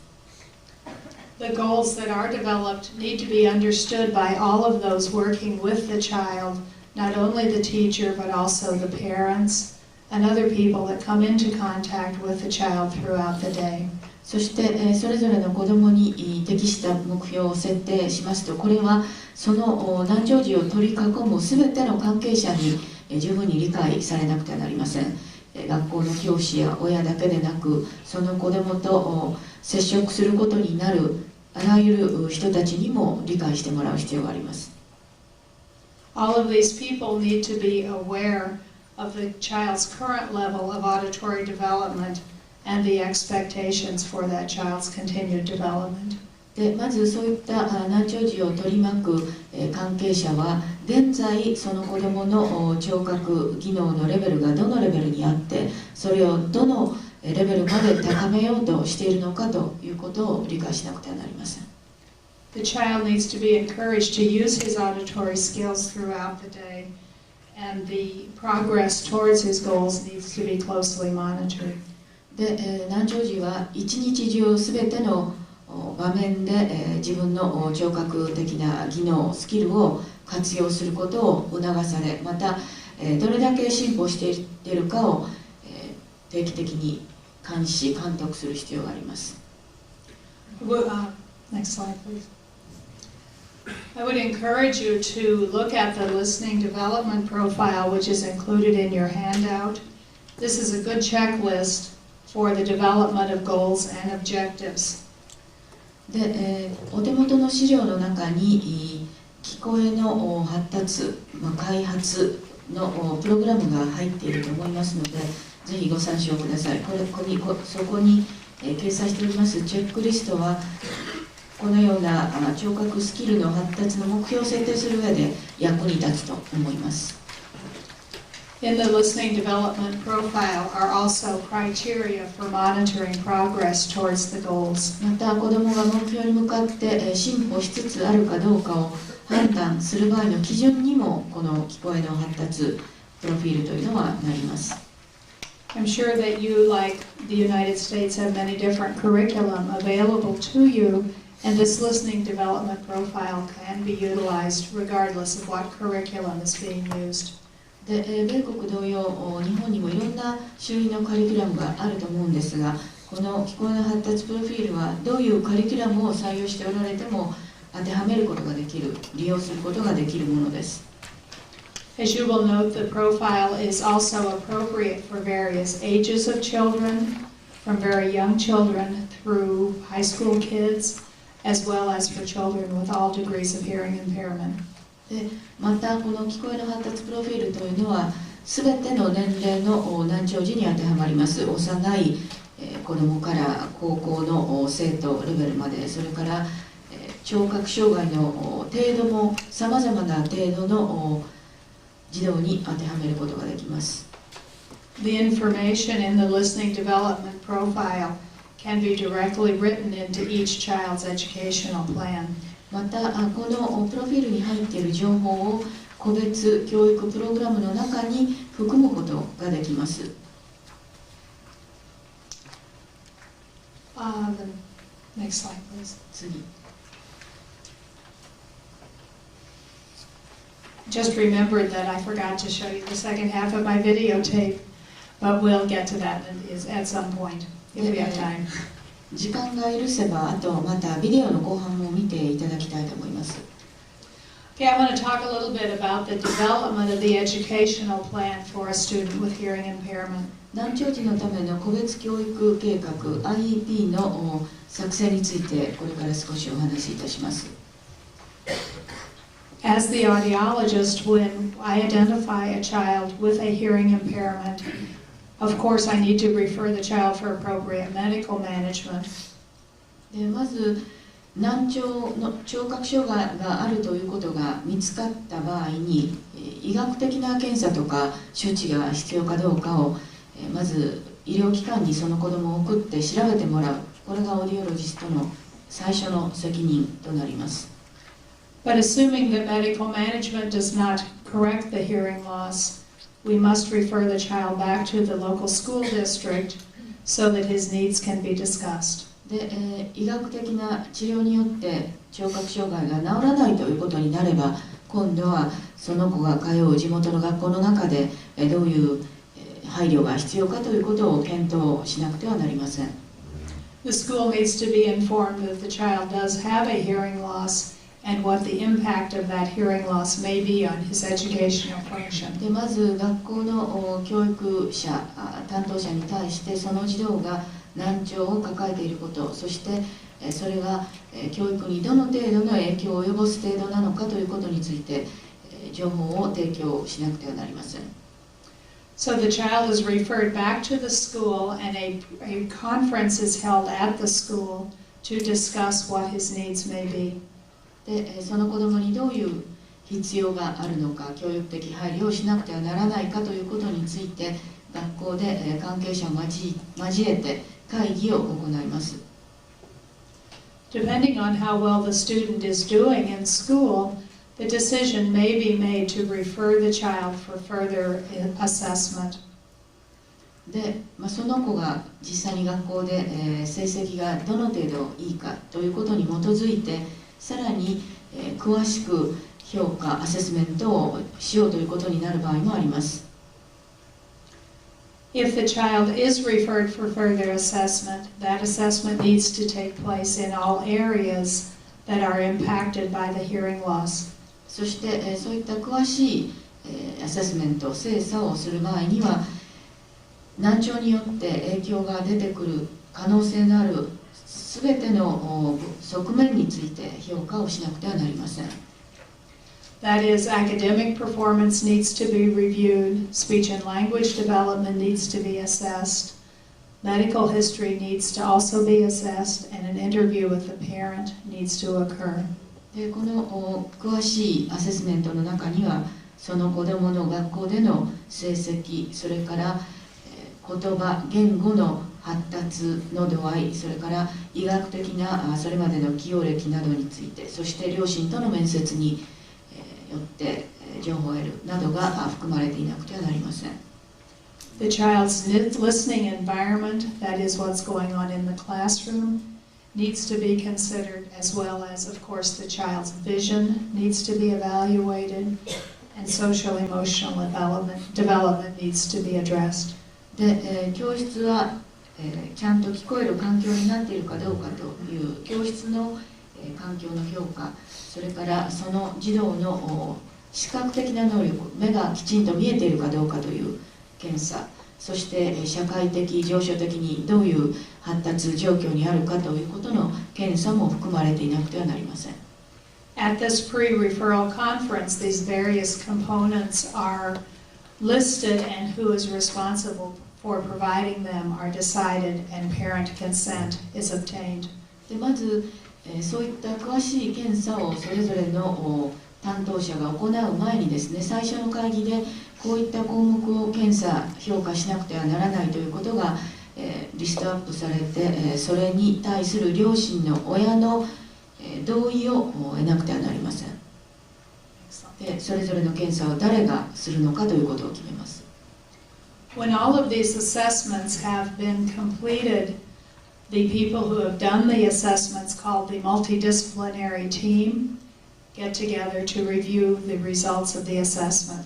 でこの詳しいアセスメントは、学際的なチーム構成でいろんな異なる専門職業の人が行うことになるわけですが、その結果を持ち寄って、総合的な評価をしなくてはなりません。An extremely important member of this team is, of course, the parent. このチームの重要なメンバーとして親も中に入っていなくてはなりません。At this conference, the child's strengths and needs are identified. で子どもがどういう必要、ニーズを抱えていて、どういう状況にあるかということを把握します。The question is then asked, does this hearing loss adversely affect educational performance? で最終的に答えなくてはならない質問というのは、その児童の聴覚障害の程度はその子が学校で、教育を受けていく上で、学業成績に悪影響を及ぼす程度のものかどうかということです。If the answer is yes, もし答えがイエスなら、then the individual educational plan is developed. 悪影響が出るということになれば、それぞれの子どもに個別に教育計画を立てなくてはなりません。Next slide, please. Thus, at this meeting, as we just talked about, the child's strengths and needs are identified. で子どもがどういう点では強さを持っているか、どういうニーズがあるかということをまずこの IEP の会議で網羅します。If the child has been found eligible for special education, the goals are then developed. 特別な個別教育の計画が必要だということになれば、その目標と目的を設定します。In your handout, you'll find a checklist that is considered at the IEP meeting. でこの IEP の会議で、検討しなくてはならない項目を掲載したチェックリストがお手元の資料に入っていると思いますのでご参照ください。For example, one goal might be independent use of amplification. で例えば目標の一つとして例を挙げますと、補聴のシステムを利用することというのが入っているかもしれません。Specific objectives for reaching that goal are then described.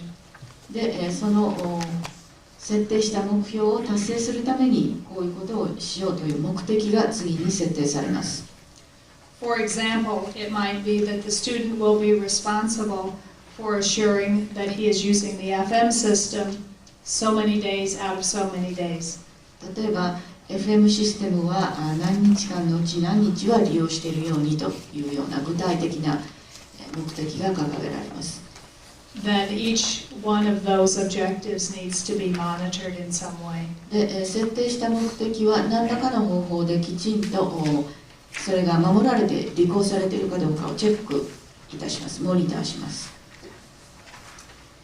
The services that are needed are provided to meet those needs are then identified and the appropriate personnel determined. そしてそれぞれのニーズに合わせてどういう支援サービスが必要かを明らかにし、誰がそれを提供するかということを決めます。The final thing that's discussed is where will these needs be met? でそういったニーズを満足できるのはどこかということも最後に検討します。By federal law, this must be within what's called the least restrictive environment. で連邦政府の法律でこれは最も制約が少ない環境でなくてはならないということが定められております。Next slide. So what is the educational audiologist role in the IEP development? IEP の作成においてオーディオロジストが果たすべき役割とは何でしょうか。It's important that the team members understand the hearing impairment and its impact upon the child. IEP の作成に関わっているチームのすべてのメンバーが難聴が教育にどういう影響を及ぼすかということについて十分理解するように持っていくこと、情報を提供すること。That is especially its impact on communication, learning, and social emotional adjustment. でこれには他人との意思疎通を図るコミュニケーション、それから学校での学業、そして社会的情緒的な発達、それぞれの面に対して難聴がどういう影響を及ぼすかということを理解してもらう必要があります。The audiologist will also present information on the development of auditory skills, the use of amplification, the determination of different compensation strategies, and other areas appropriate for the child's age and degree of hearing loss. で児童の年齢とそれから聴覚障害の程度に応じて聴覚的なスキル、技能についての目標を設定し、補聴器やそれに代わる何らかの方法を選択し、それがうまく履行されるように監督するということ。Next slide, please. In the IEP, it is important that these things are all identified. IEP において今申し上げたようなことがすべて明らかに明確に示される必要があります。Written into the IEP would be the frequency of evaluation, whether that's on an annual basis or more frequently, depending upon the child's status. IEP の中でしっかりと明文化されなくてはならない、書き込まれなくてはならない項目の一つに評価の頻度があります。1年に1回なのか、あるいはもっと頻繁に評価しなくてはならないのか。The need for assistive technology is always addressed also at the IEP conference. それから補聴技術システムについても必ず IEP の中に書き込まれます。In our setting, as I indicated earlier, we're using FM units, and in almost every single case, we discuss the need for an FM unit in the classroom.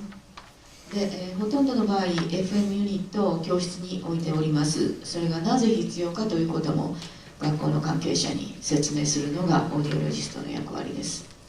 I'm going to spend some time in a few minutes discussing our process with that, but at this point I would just like to say that we do provide the equipment and support to the teachers in the classroom with FM equipment. で FM の装置について、教室の先生にその装置を提供し、また使用すると、それをどうやって使うかの指導をします。これがどういうプロセスで進んでいくかについては後で少し説明したいと思います。Also in the IEP, it's important that the monitoring protocols for use and the monitoring of the function of the equipment, both hearing aids and FM, is considered. そして、この IEP の中で、書き込まなくてはならない重要な項目の一つに、補聴器あるいは FM の装置などがちゃんと機能しているかどうかをモニターすること、そしてそれをどのような頻度で行うかということが入っています。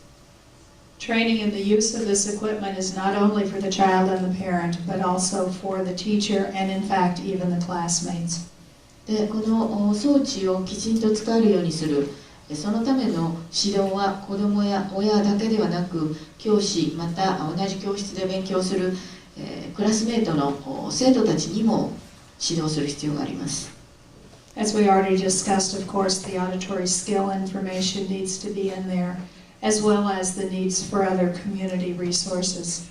でまた IEP の中では先ほど述べました聴覚的スキルの発達、そして地域社会の学校外でのサービス、どういったものを盛り込まなくてはならないかということも書き込みます。Okay, the next slide, please. As I indicated in the first part of my talk, a great deal of our time is spent working with the classroom teacher, and I'd like to spend a few minutes now discussing some of these areas. 私のお話の前半でも申し上げましたが、教育オーディオロジストはかなりの時間をかけてクラス担任の先生と協力連携いたします。でどういう内容かということをここでお話しいたします。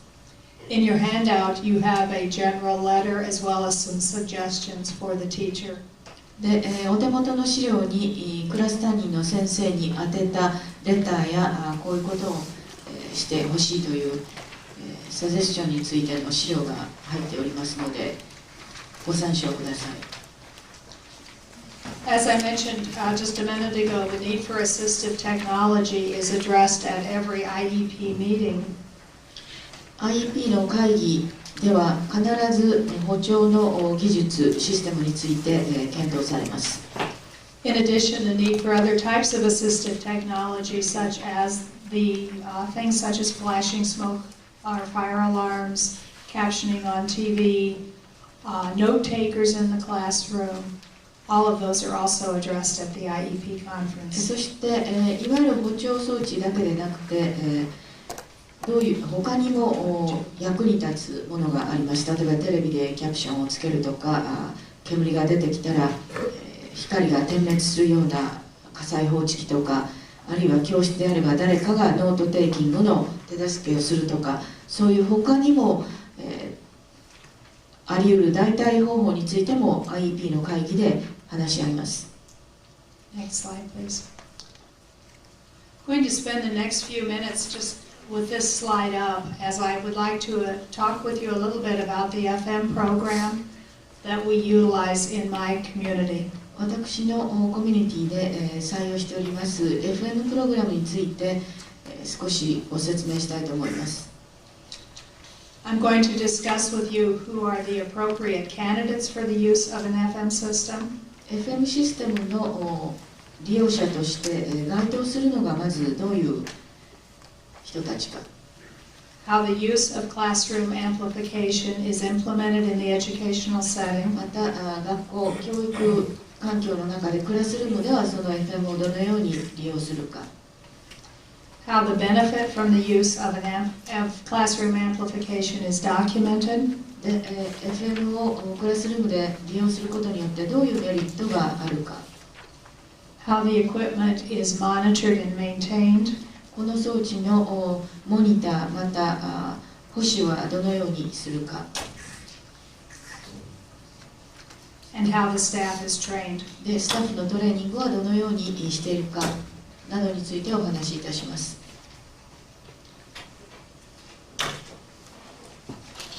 First of all, I want to define classroom amplification. で、教室の補聴というのは FM 補聴というのはどういうことかということについてまず申し上げます。I consider classroom amplification to be any type of FM system. Of course, it could also include systems such as induction loop, infrared, and so forth, but I'm going to be talking about FM today. で、いろんなシステムがあると思いますが、教室で、利用される何らかの FM システム、これには、inductive, excuse me, did you say inductive? What do you call it? Inductive loop. Inductive loop でいいんですか？とか、and infrared. 赤外線ですか？などが含まれますけれども、そういった装置を教室で使うことを意味しております。But we traditionally use the FM system as opposed to those, so that's what I'll be talking about. で、私たちは従来使っておりますその FM システムを採用しているので、そのご紹介をいたします。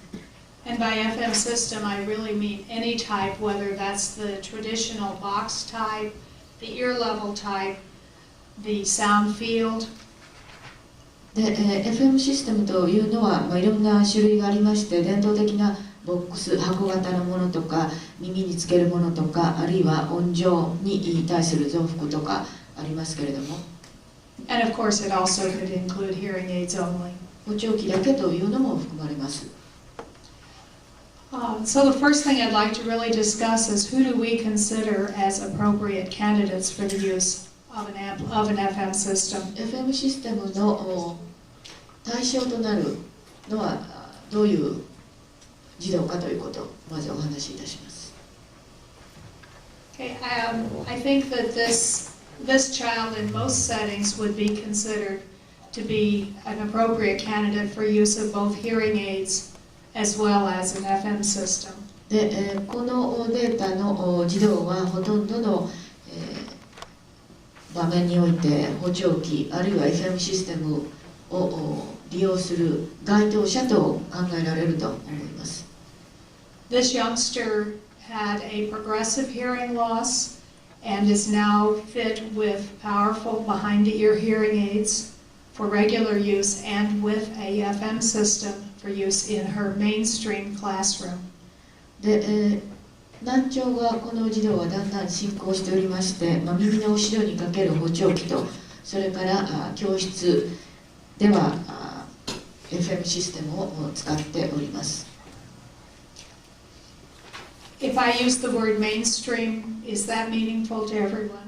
で、主流となるメインストリームという言葉を使いましたけれども、Perhaps you could explain. Do you use the term mainstream? メインストリームでいいですか？統合教育ですか？メインストリームのクラスルームで使っております FM システムを。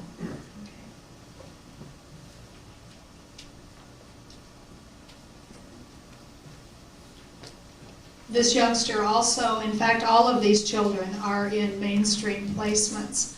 I showed you a videotape at the beginning of my presentation with children in our self-contained program, but now I'm talking about only children who are in regular education.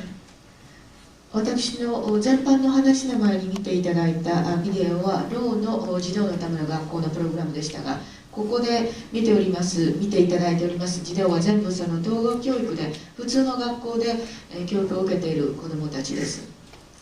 This youngster is now in 5th grade. Her hearing loss was identified at age 4. で、4歳の時に難聴、聴覚障害が検出されて、この子は今5年生です。She wears digital hearing aids with the use of a FM system in the educational setting. で、デジタル型の補聴器を使っていて、学校の教室では FM システムを使っております。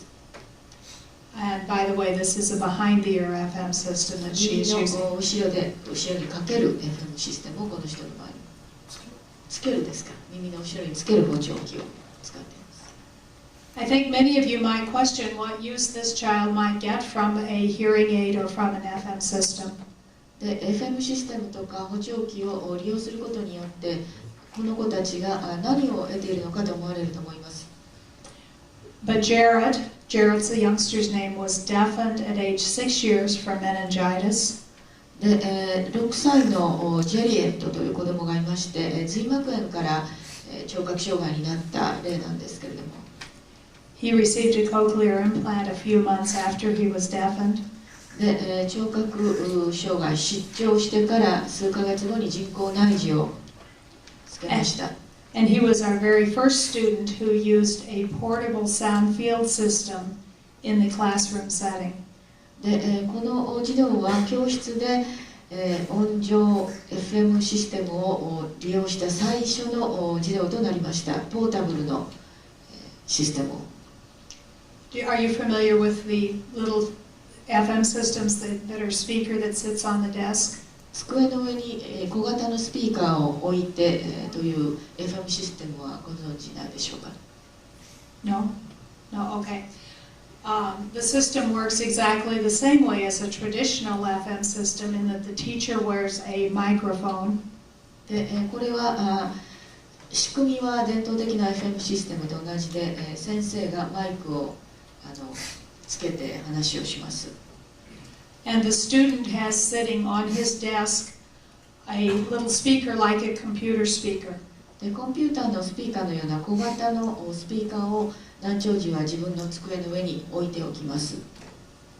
But the little computer speaker is operated by battery and receives the FM signal. で、電池で作動する、電子的なスピーカーで FM の信号を受け取ります、受信します。We've had excellent success with the use of this system with our children with cochlear implants. 人工内耳を入れている児童でこのシステムは大変効果を奏しておりまして成功を収めています。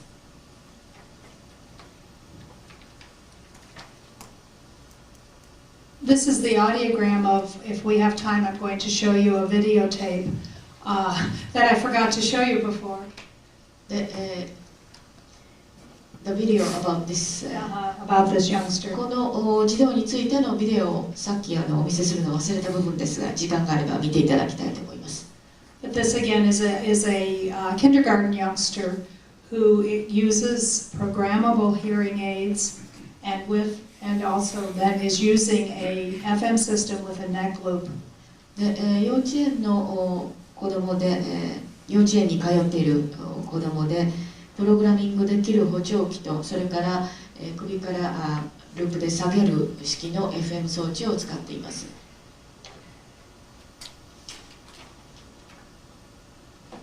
This is an older boy who, in addition to this hearing loss, has Down syndrome. で、この子は少し年齢は高くて、難聴だけでなくてダウン症候群の児童です。And he's very successfully using a FM system with a bone conduction transducer. 電音性のトランスデューサーをつけたFM システムを大変成功裏にうまく使っております。Actually, with Patrick, we went through several different trials. We tried the traditional unit with ear molds. で、いろんなタイプをパトリックと一緒に試してみました。例えば、イヤーモールドのある伝統的なものとか。And every time we put ear molds in his ears, he had more problem with drainage from his ears. He had chronic otitis media. ところが慢性中耳炎があるので、その耳に入れるタイプのものだと滲出液が内耳から出てくるなどの問題がありました。He was under good medical management, but every time we tried to plug up his ears with ear molds, they would begin draining again. で、医学的なその慢性中耳炎についての治療はちゃんと受けていたんですけれども、そのイヤーモールドをつけようとするとどうしても滲出液が出てくるなのでうまくいきませんでした。We then tried a sound field system, but it was just not loud enough for him. He did not get enough benefit from it. で、次に音上のサウンドフィールドシステムを使おうとしたんですが、それでは十分に音が強化されないということで、彼には効果が上がりませんでした。So kind of as a last resort, we went to the bone conduction transducer and he's doing great with it. で最後の手段として、電音性のトランスデューサーを試みたところ、うまくいきました。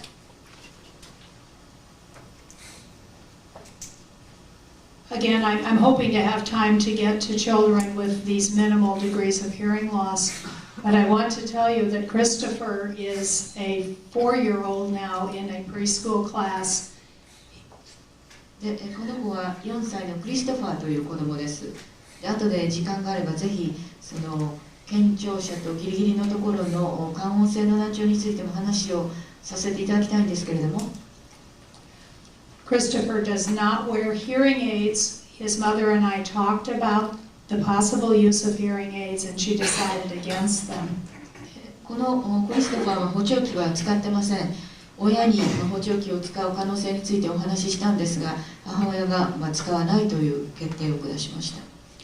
But he's making very good use of a FM system in the classroom. 教室では大変良好に、教室といって4歳ですから乳児園でしょうか、小学校ではないですが FM システムをうまく使っております。This is a 4th grade student and this audiogram represents her poorest hearing. She has a fluctuating hearing loss. この人は児童は4年生で、聴覚が変動するということで一番具合の悪い時のオーディオグラムがこれです。Again, she has very good ear, nose, and throat physician management, but continues to have this type of hearing problem. で耳鼻咽喉科で治療を受けておりますけれども、その変動するタイプの聴覚障害が続いております。In her classroom, we have the classroom sound field system that consists of a speaker in the ceiling, such as we have here in this room, and the teacher wears a microphone.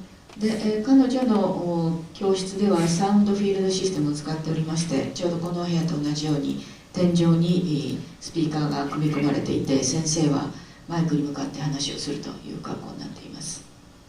The last student that I'm going to show you, 次は最後ですが、many people are very surprised to learn that this student is a great user of an FM system. FM システムを効果的に使っている児童だということを申し上げるとよくびっくりされるんですけれども、 This is a kindergarten student, of course, in a regular classroom. で幼稚園児です。通常の幼稚園で学んでいます。And we just put an FM system on trial with her to see whether or not it would help her. We do feel that children with unilateral hearing losses, some of them get along absolutely great and others have marked problems. でこの児童にとって効果があるかどうか試しに使ってみたんですが、大変うまくいっているようです。一足性の難聴のある子どもで、FM システムで効果が大変上がる場合と、そうでない問題が残る場合があるようです。I'd like you to remember this audiogram. Again, this obviously has youngster has normal hearing in one ear and no hearing in the other ear, no usable hearing. And I want to talk just a minute about how we measured the benefit of FM system with her. で、この今見ていただいたオーディオグラムをぜひ覚えておいていただきたいと思います。一足性の難聴ということで、また FM システムがどのように効果を上げているかどうか、どうやってその測定するかということですけれども。Recently developed and published through the Educational Audiology Association is a measure called the Life. で、最近この教育オーディオロジー協会が開発して、出版発表された測定方法に LIFE と呼ばれる方法があります。 LIFE means Listening Inventory for Education.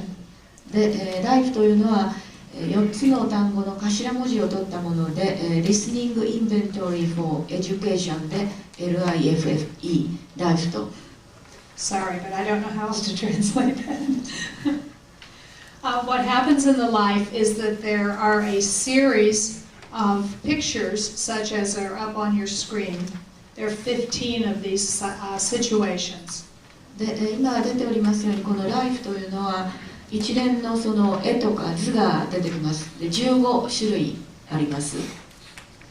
The child, in this case, the child would be told, the teacher is talking. で先生が話をしていて、Some kids are making noise at their seats. で座っている子供の一人がおしゃべりしたりしている。The kids are trying to find papers, dropping pencils, whispering, or moving their feet. 足を動かしたり紙を落としたり鉛筆転がしたりしてます。Tell me how well you can hear the words the teacher is saying. で先生が今喋っている言葉がどれだけちゃんと聞こえているか教えてくださいと児童に言います。The child is then asked to rate how well he feels he hears in that situation. でこの状況の中でどれだけ自分がちゃんと聞こえているかということを子供が自分で評価するわけです。Remember, I told you there are 15 different listening situations. で15の違った状況があります。The child rates each one of these on a scale ranging from always easy to always hard. いつも聞くのが簡単、いつも聞くのが難しいっていう両極端の間にいくつかのメモリがあります。With young children such as Jenny, the little girl I showed you, we use a 3-point scale. で、幼い子供の場合にはそのメモリのスコアが多いと複雑ですから3種類だけです。With older children, we'd use a 5-point で、 scale. 年齢が高くなると5ポイント、5種類のスコアがある尺度となります。I want to apologize for putting this up in front of you and not of having it translated. で、またスライドできちんと翻訳してない中身をご紹介しておりますことをお詫び申し上げます。Each one of these represents one of those 15 situations. で、15の状況のそれぞれについて子どもたちがスコアを書いているのがこれです。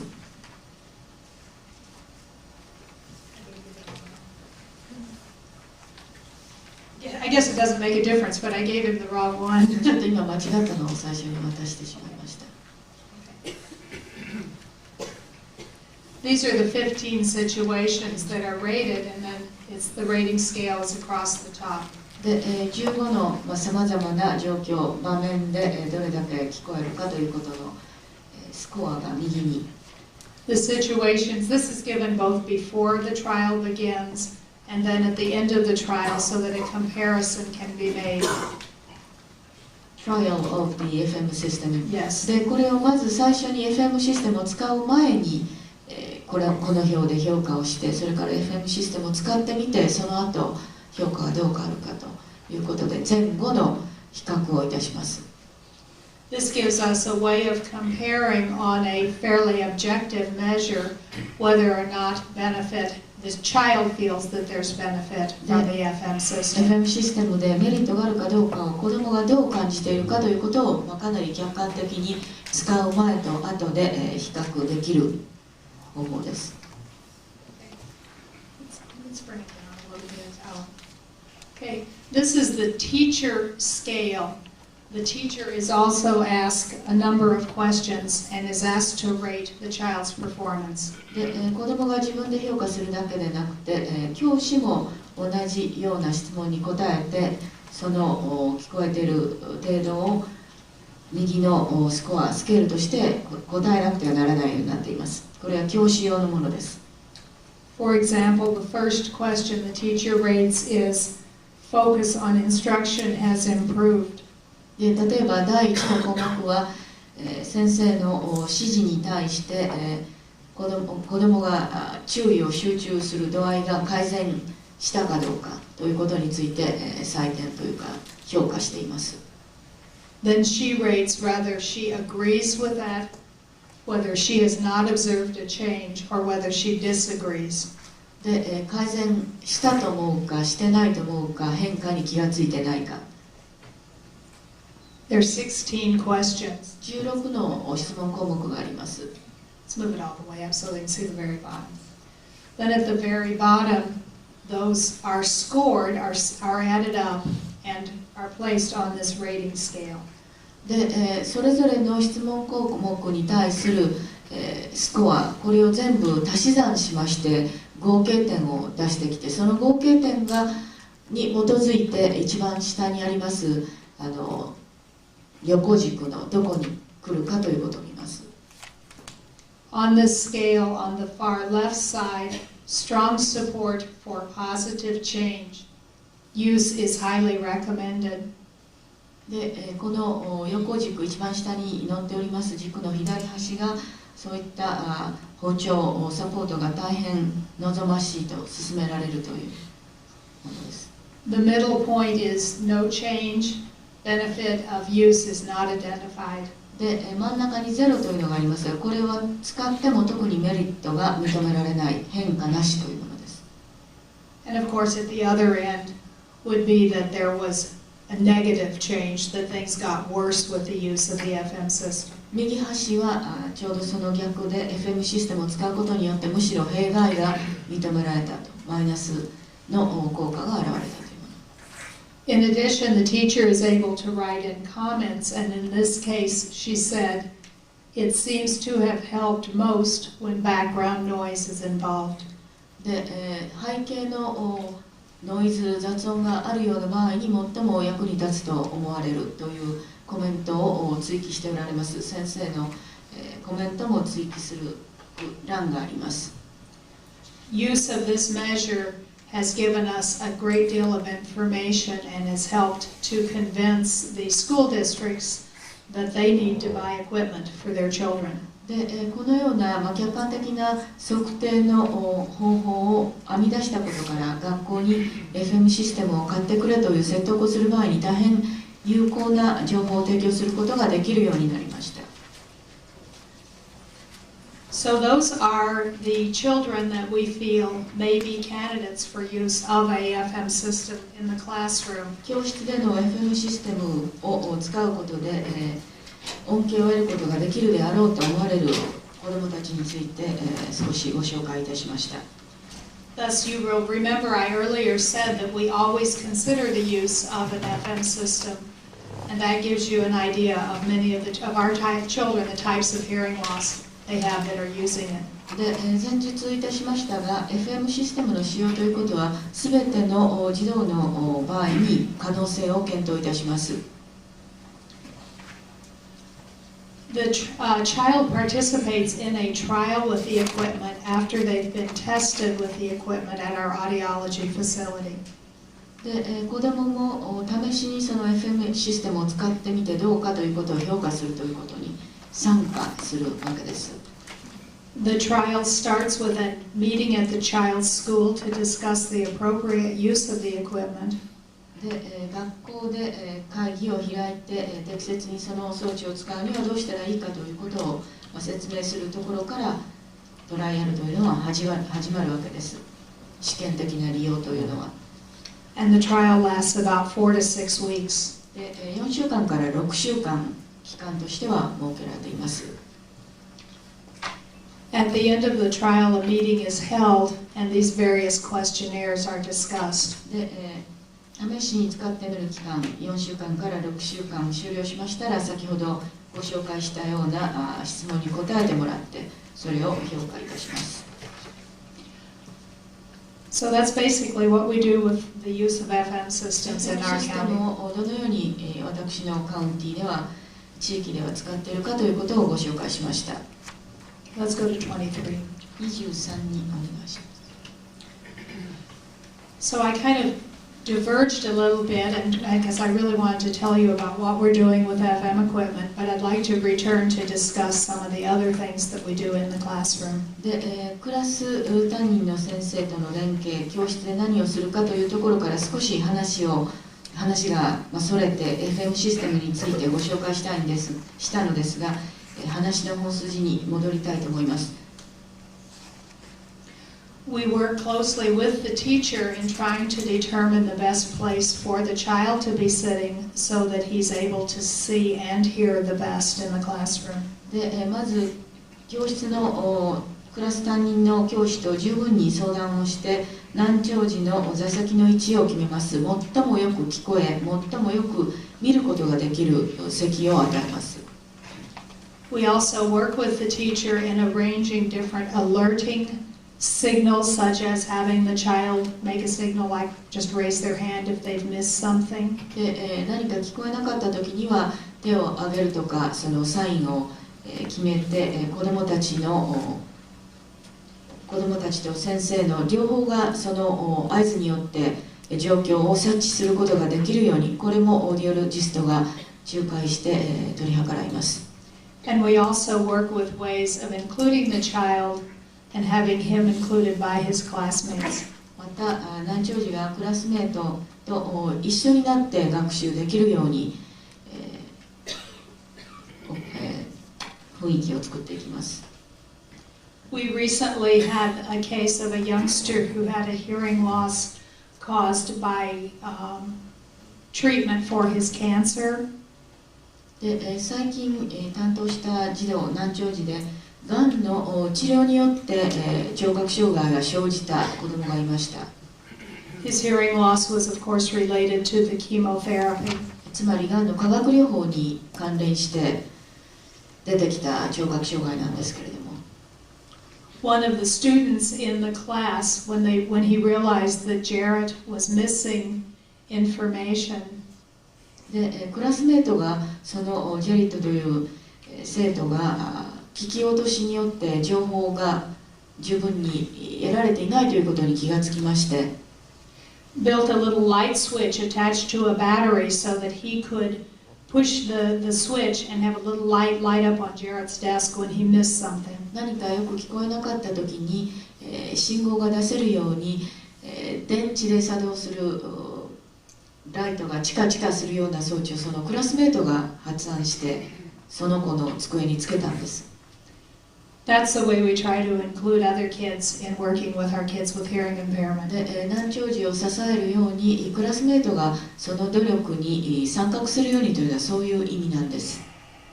We also, of course, have to discuss the need for an interpreter in the classroom or for the use of a buddy system. で、ボディシステムあるいは通訳が必要であるかどうかということについても検討します。The next slide, please. I find the area of choosing the classroom and the teacher to be very difficult because many schools have different rules about this policy. で、教室の選択というのは教室や教師の選択というのは学校によって規定がありますから難しい場合があります。Thus, we have to describe what is going to be best for our student in terms of the acoustics of the classroom and the teaching style. で、教室内の音響あるいは授業の進め方、どういうものが最適かということについて情報を提供する必要があります。Many schools will not allow us or the parent to choose a specific class or teacher, so we need to identify where the child will learn the best. で、多くの学校では私たちオーディオロジストや親がこの教室でこの子は授業を受けさせてくれとかこの先生につけてくれとか、要請できないようになっておりますので、逆にどの学校のどの教師が適切であるかということを見極める必要があります。Next slide. I spent a few minutes a little bit ago talking about the auditory skills curriculum, and I just want to indicate again that it's important that all those working with the child know what his goals are. で、聴覚的なスキル、技能のカリキュラムについて、それは子どものニーズに合ったものであるということ、そしてその達成すべき目標が何かということを関係者すべてが理解している必要があります。The goals can be incorporated into the regular everyday curriculum. で、日常の通常のカリキュラムの中にその目標を組み込むことも可能です。For example, the use of vocabulary lists in speech therapy towards the development of goals. で、例えば、言語療法スピーチセラピーの目標の一つとしてボキャブラリーリストを語彙のリストを作成する、それを達成するということがあります。And of course, the use of spelling lists is a very important auditory goal. We have many words that are very similar sounding, and it takes a lot of work for many of our kids to be able to understand the words. で、スペリングリスト、綴りのリストというのも必要です。で、発音が大変似ている同音異義語というのもありますから、子どもたちはかなりそれが違った言葉だということを理解するのに努力が必要です。Next slide.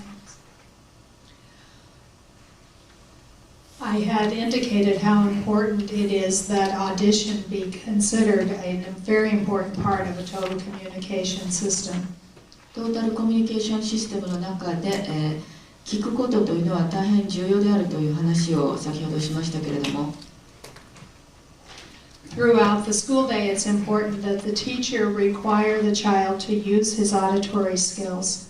で、学校生活を通して教師ができるだけ子どもにできるだけ聴覚的技能を活用するようにとそれを促すことも重要です。This is a very difficult task for the teacher who has children with many ranges of auditory skill development in their classroom. で、教室の中に聴覚技能のレベルがいろいろ違っている児童が複数いるという中で、そういったことを徹底するのは教師にとってはなかなか難しいことです。The use of auditory skills is not important in the use in classrooms where American Sign Language is used. アメリカ手話が使われている教室では聴覚的スキル、技能というのはそれほど重要ではありません。Thus, if it has been determined that auditory skill development is an important goal, it is important for all of those who work with the student to know when it is appropriate to use that. で、聴覚的スキルの発達が重要であると、それがその児童の目的だということになれば、それをいつ使うかということについて関係者が理解していることが重要です。The last area that we really work closely with the classroom teacher, again I've mentioned a couple times earlier, and that is discussing the impact of hearing loss on the classroom functioning. で、前日いたしましたけれども、最後に私たちにとって重要な役割というのは、難聴が教育にどういう影響を及ぼすかということについて教師や関係者に理解してもらうという点になります。We need to provide the appropriate information to the teacher so that she can most effectively work with the child. で、児童と最も効果的にやり取りを先生がしてくれるように、先生に対する情報提供も重要です。I got behind in my slides ちょっとそれを一枚遅れてましたね。ごめんなさい。 Let's go to 28. 28に行ってください。I want to spend the last couple minutes talking a little bit about the importance of management of children with minimal, mild, and unilateral hearing losses. で、後半のお話の最後になりますけれども、正常と難聴の境界線、軽度の難聴、一足性の難聴を持つ子どもたちについて述べたいと思います。I think you could see from the case studies that I presented to you that we find that the children with these more minimal degrees of hearing loss also need a lot of attention. で、すでにご紹介いたしました実例、ケーススタディからも、軽度の難聴であっても、これらの子どもたちに十分注意を向けることが重要だということがお分かりいただけたと思います。I'm going to ask you to go back and review the next few slides rather than reviewing them up here because I know I'm running out of time. ちょっと時間がなくなりましたので、これはお手元の資料をこれからの何枚かのスライドについては見直していただきたいと思います。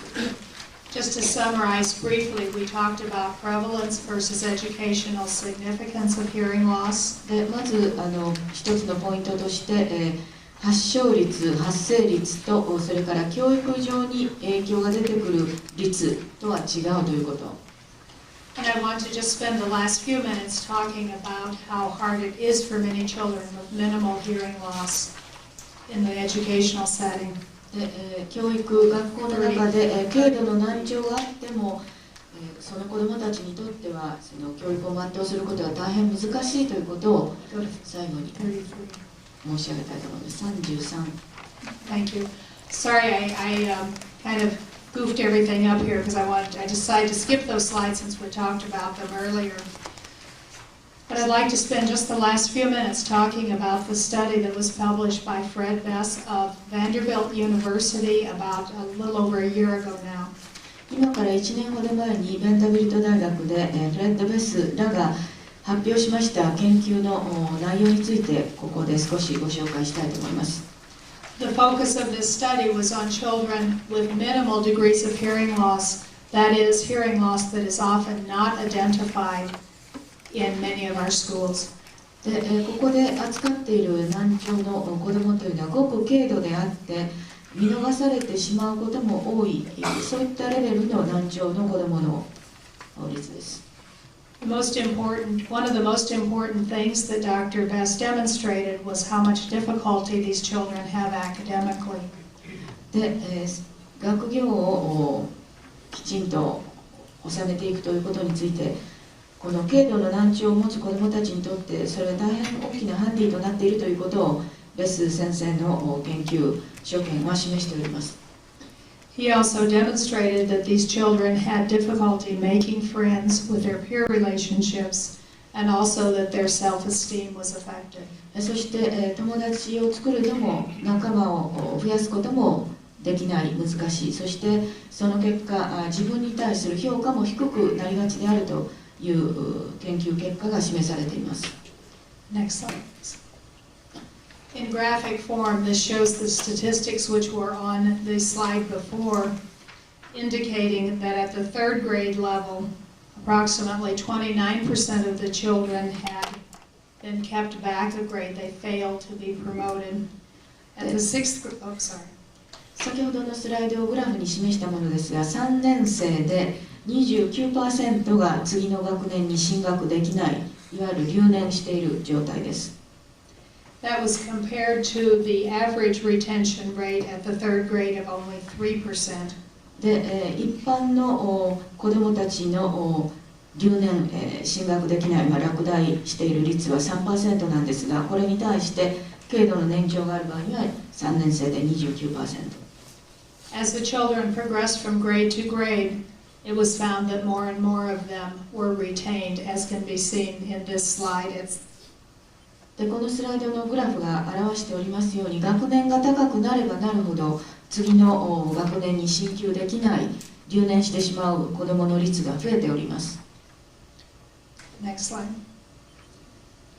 The average failure rate of children with minimal hearing loss was 37%. で、軽度の難聴のある児童の平均留年率というのは 37% という高い率になっています。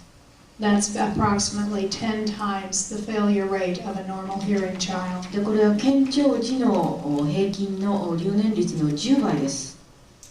Again, these are children that hearing loss is often not identified, and even when identified is felt to not be adversely affecting education. でここで述べられている軽度の難聴者というのは、難聴であるということを見出されないままで終わってしまうか、見出されても教育上影響がないとして何も、支援を受けない子どもたちなんです。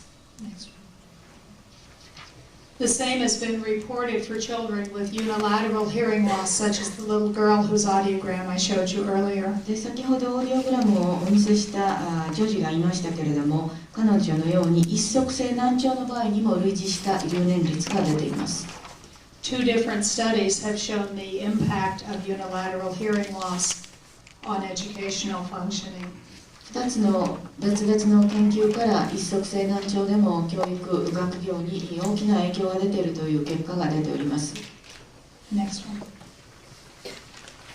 Again, about 10 times the number of children with unilateral hearing loss failed compared to the district norms. で、一足性難聴でも留年率は正常な健聴児の場合の10倍です。これ実際の発見率と書いてあります。これは一般の健聴児の平均の10倍です。Next one, please.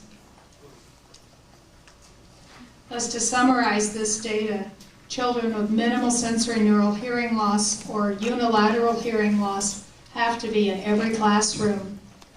で、まとめですけれども、軽度の感音性の難聴や一足性難聴の子どもはどのクラスにもいる。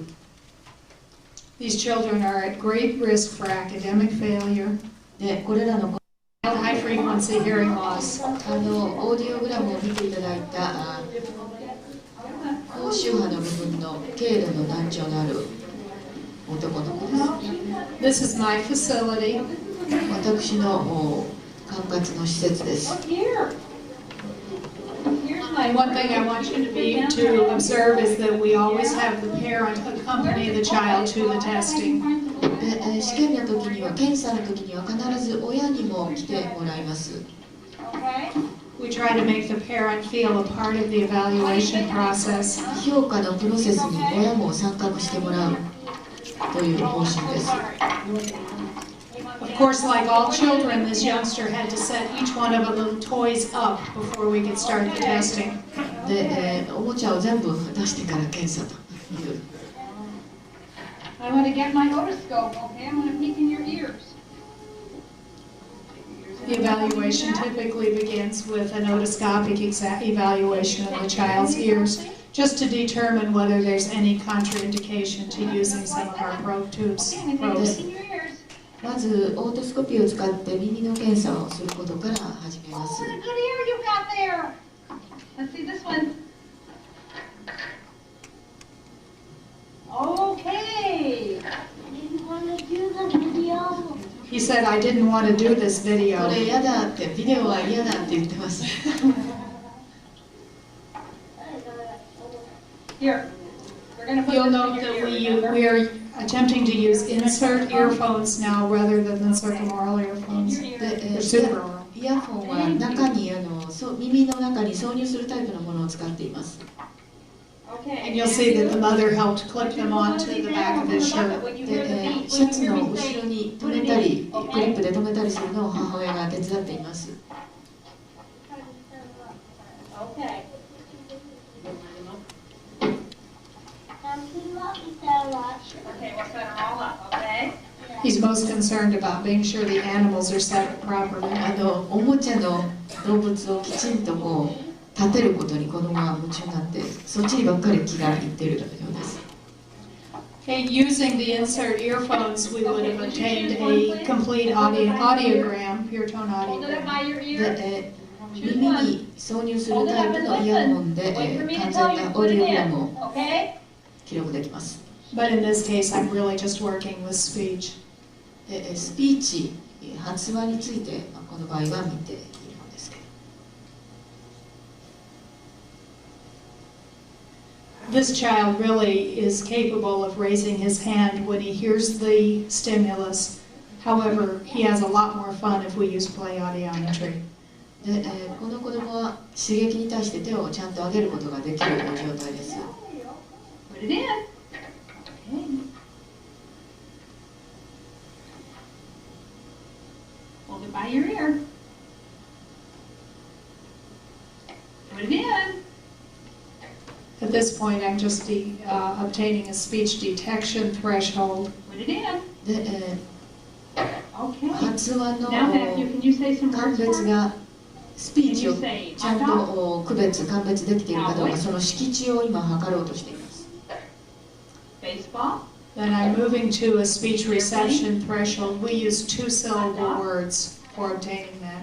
で、この敷地を得るために2つの子音を使います。 Airplane? Hot dog? Good job. Okay. Now to say dog. Can you say nose? Then the last part of our speech testing, we usually are doing some speech perception measures. In this case, I'm using some words appropriate for a kindergarten-age child. で、幼稚園の児童にふさわしい言葉を選びながら最後のスピーチテストの部分でスピーチを認識しているかどうかを調べて Maybe い we ま ought す。 to do the other ear first. We routinely do tympanometry and acoustic reflexes. Okay, you can watch タンパ that. ノメトリーを使うこともルーティンで行っています。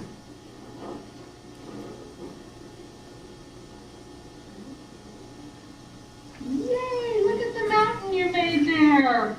And I was very happy to see a normal tympanogram because this youngster has a history of fluctuating conductive hearing loss overlying his sensory neural loss. で、感音性の難聴と変動性の電音性難聴もあったんですけれども、そういう起用があったんですが、この鼓膜の状態については正常な条件でした。 Your choice. You pick.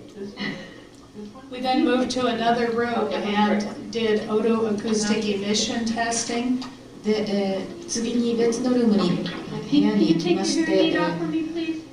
When you finish blowing the bubble. Whoa, nice bubble. 試験オートアキュースティックテストを行いました。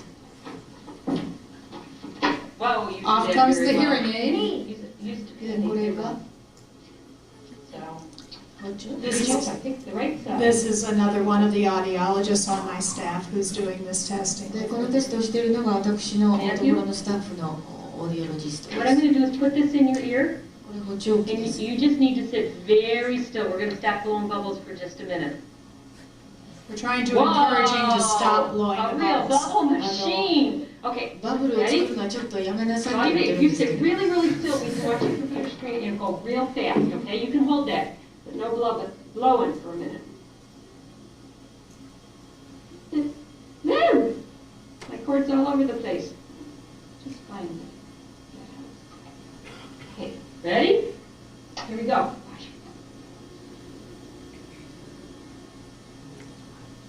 You'll remember I showed you the audiogram of this youngster. He had really quite normal hearing in the low frequencies, beginning to drop off to a minimal loss in the mid frequencies and a mild loss in the high frequencies. で、 So we この子供のオーディオグラム覚えてらっしゃるでしょうか。低周波のところは普通正常で、中間域ぐらいになって、軽度、そして高周波になると、You said you have an 中 appointment 等度の tomorrow? 難聴となる or, オーディオグラムでした。 so as you might anticipate, we only saw otoacoustic emissions really at about 1000 hertz. で、オートアキュースティックエミッションは 1000Hz ぐら Matthew, い look at what で your した。 hearing aid is doing. Then, of course, a routine part of our evaluation is checking the child's personal amplification. それからこれもルーティンで行っておりますが、このコのアンプリフィケーションについて We're back to the bubbles. シャボン玉をどうしても作りたいみたいですね、この人。 We would also, although I don't have it in the video, we would also do real ear measurements. Excuse me, what measurement? Real ear measurements. で、実際の耳の測定も行います。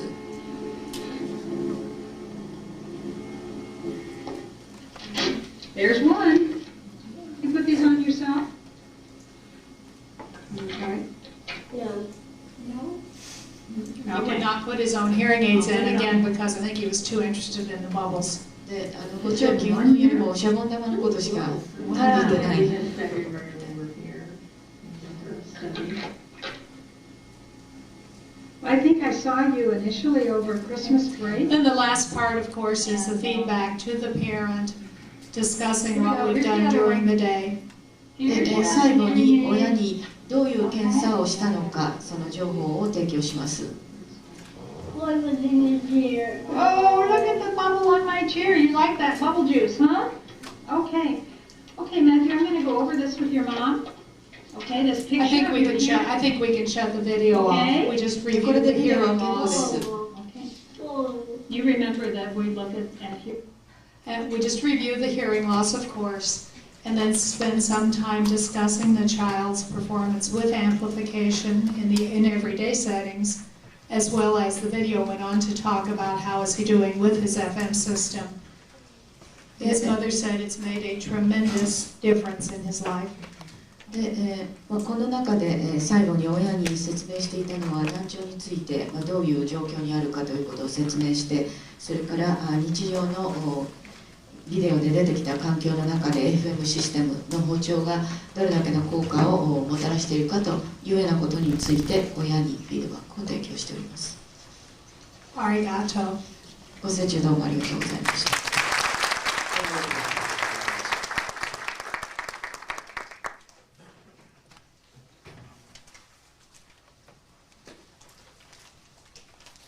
Thank you very much. You are very